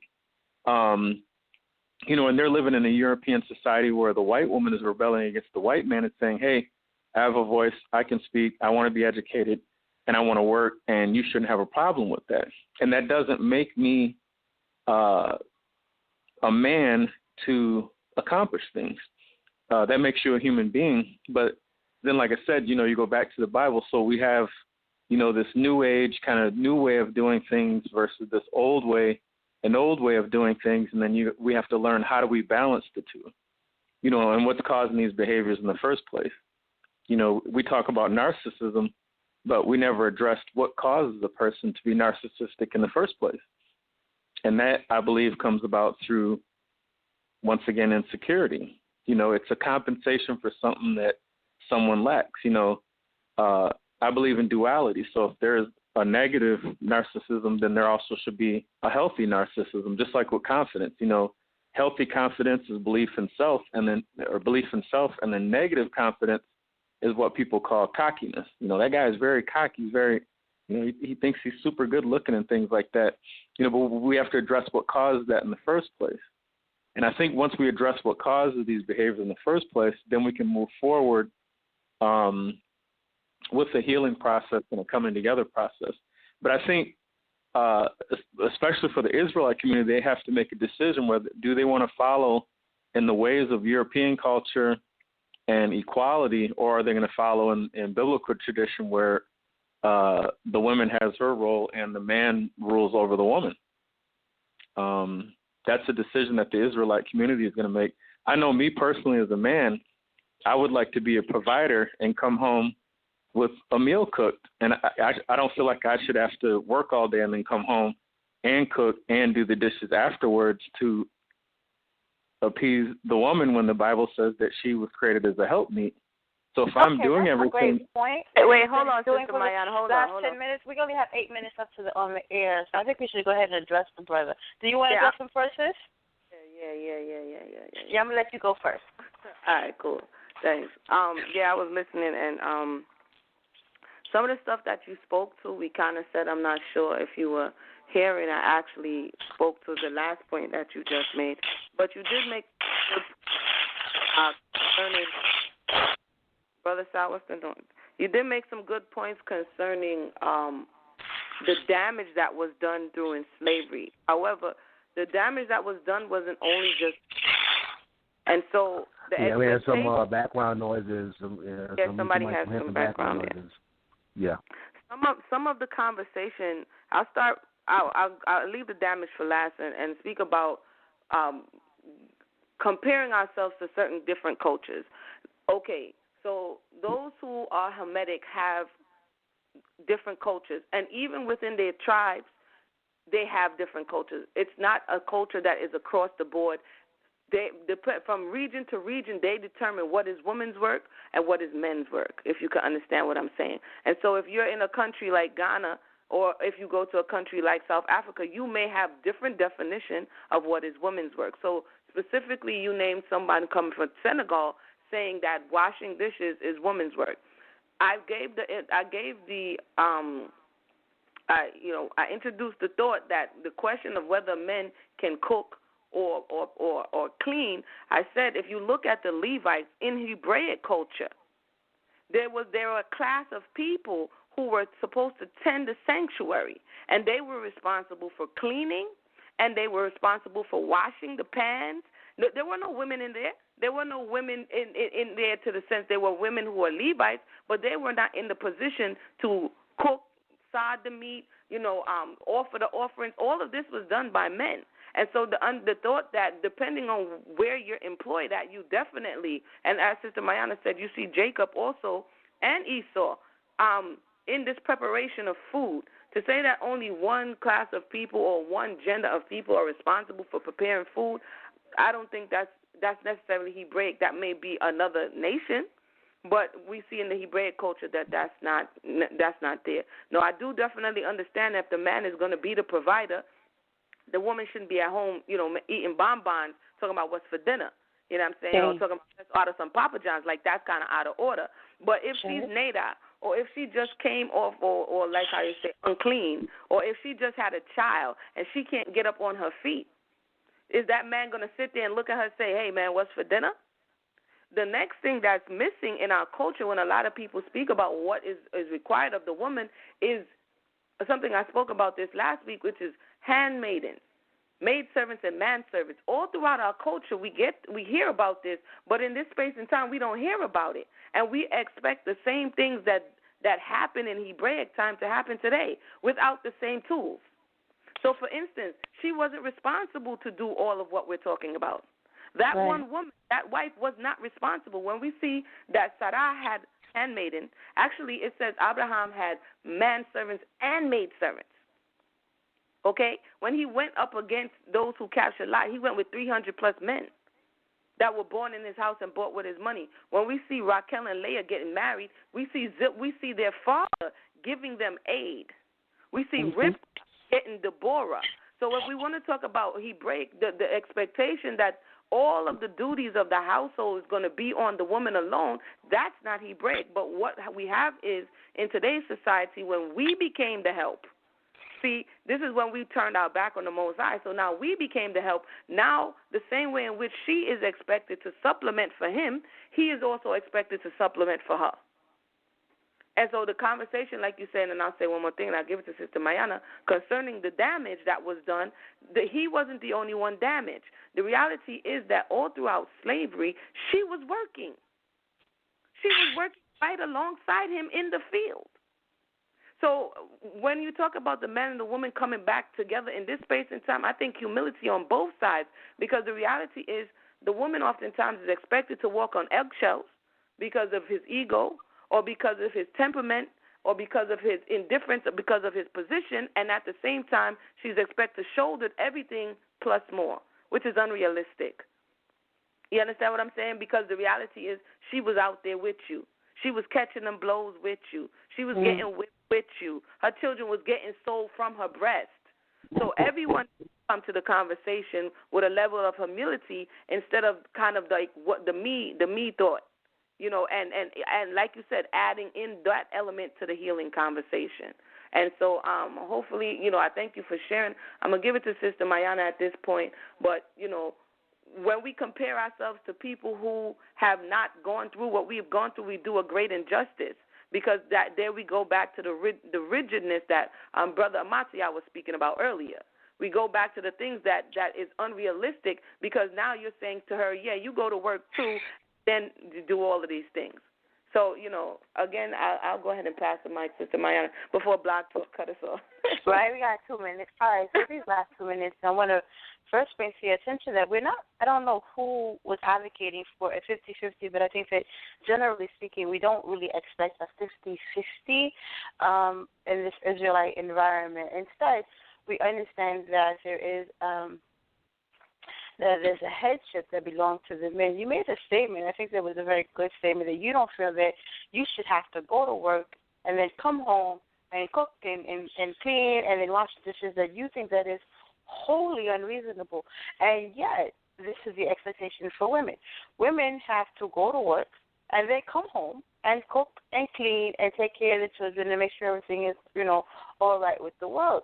And like you said, and when you were thinking about it as it applies to you, that's unrealistic and it's unjust. You know, Scripture tells you about just weights and balances. And if a woman has to go out and work, and most of these men are all gun-ho about the woman going out and working and bringing home whatever, and they very quickly bring out Proverbs 31, beginning with the 10th verse, you know, and that poem that lists all of the many ways that the woman is engaged in activities, and citing that as, you know, yes, the woman should provide, and then also saying she needs to cook and clean and do all of the other things that are inside the home. So I'm glad that you pointed out the injustice in that, because it is unreasonable. We have 1 minute left.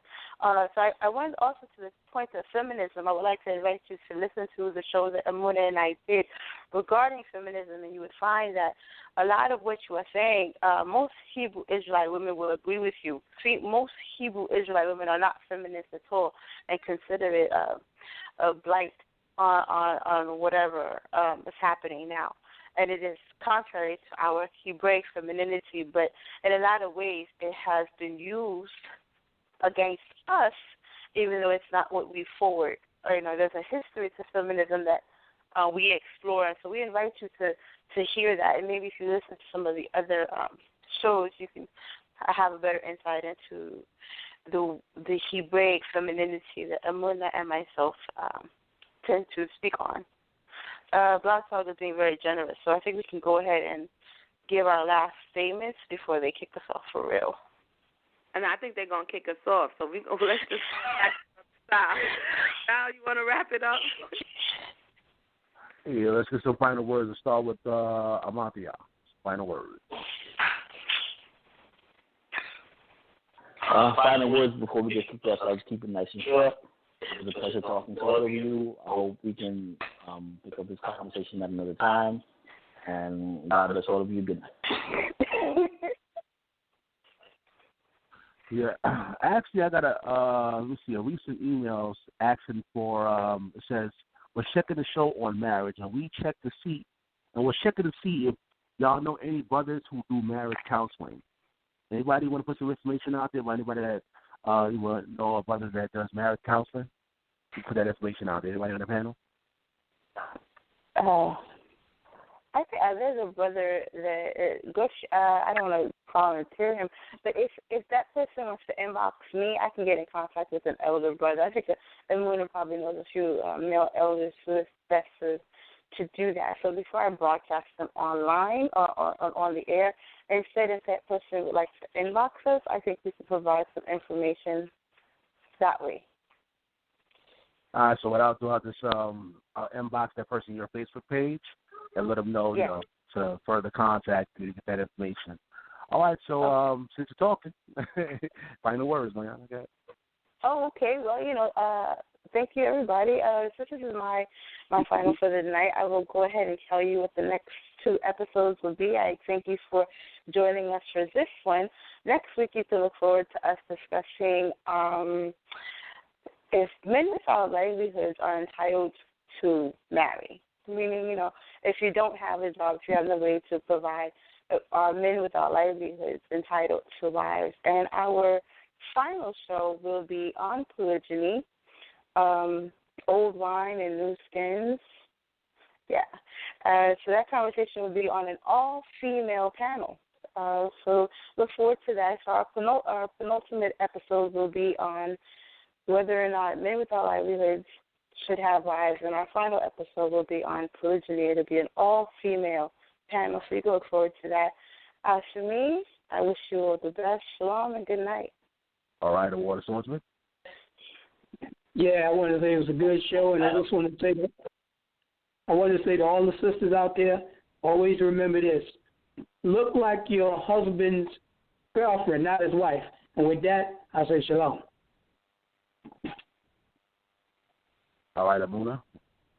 I can't with Brother Awar. He's both. I want to thank everybody for tuning in. This is the Relationship Challenge. We're going hard to the end of the season. I pray that the information you hear, that you're not only just listening for entertainment purposes only, that you do your own research, and that you also try to implement some of the things that will save you headaches along the way, and as well teach our children so that the next generation could have the tools to make better decisions. So with that said, I want to thank everybody for joining us, and I pray everybody have a blessed rest of the week and go forward and do something great. Shalom.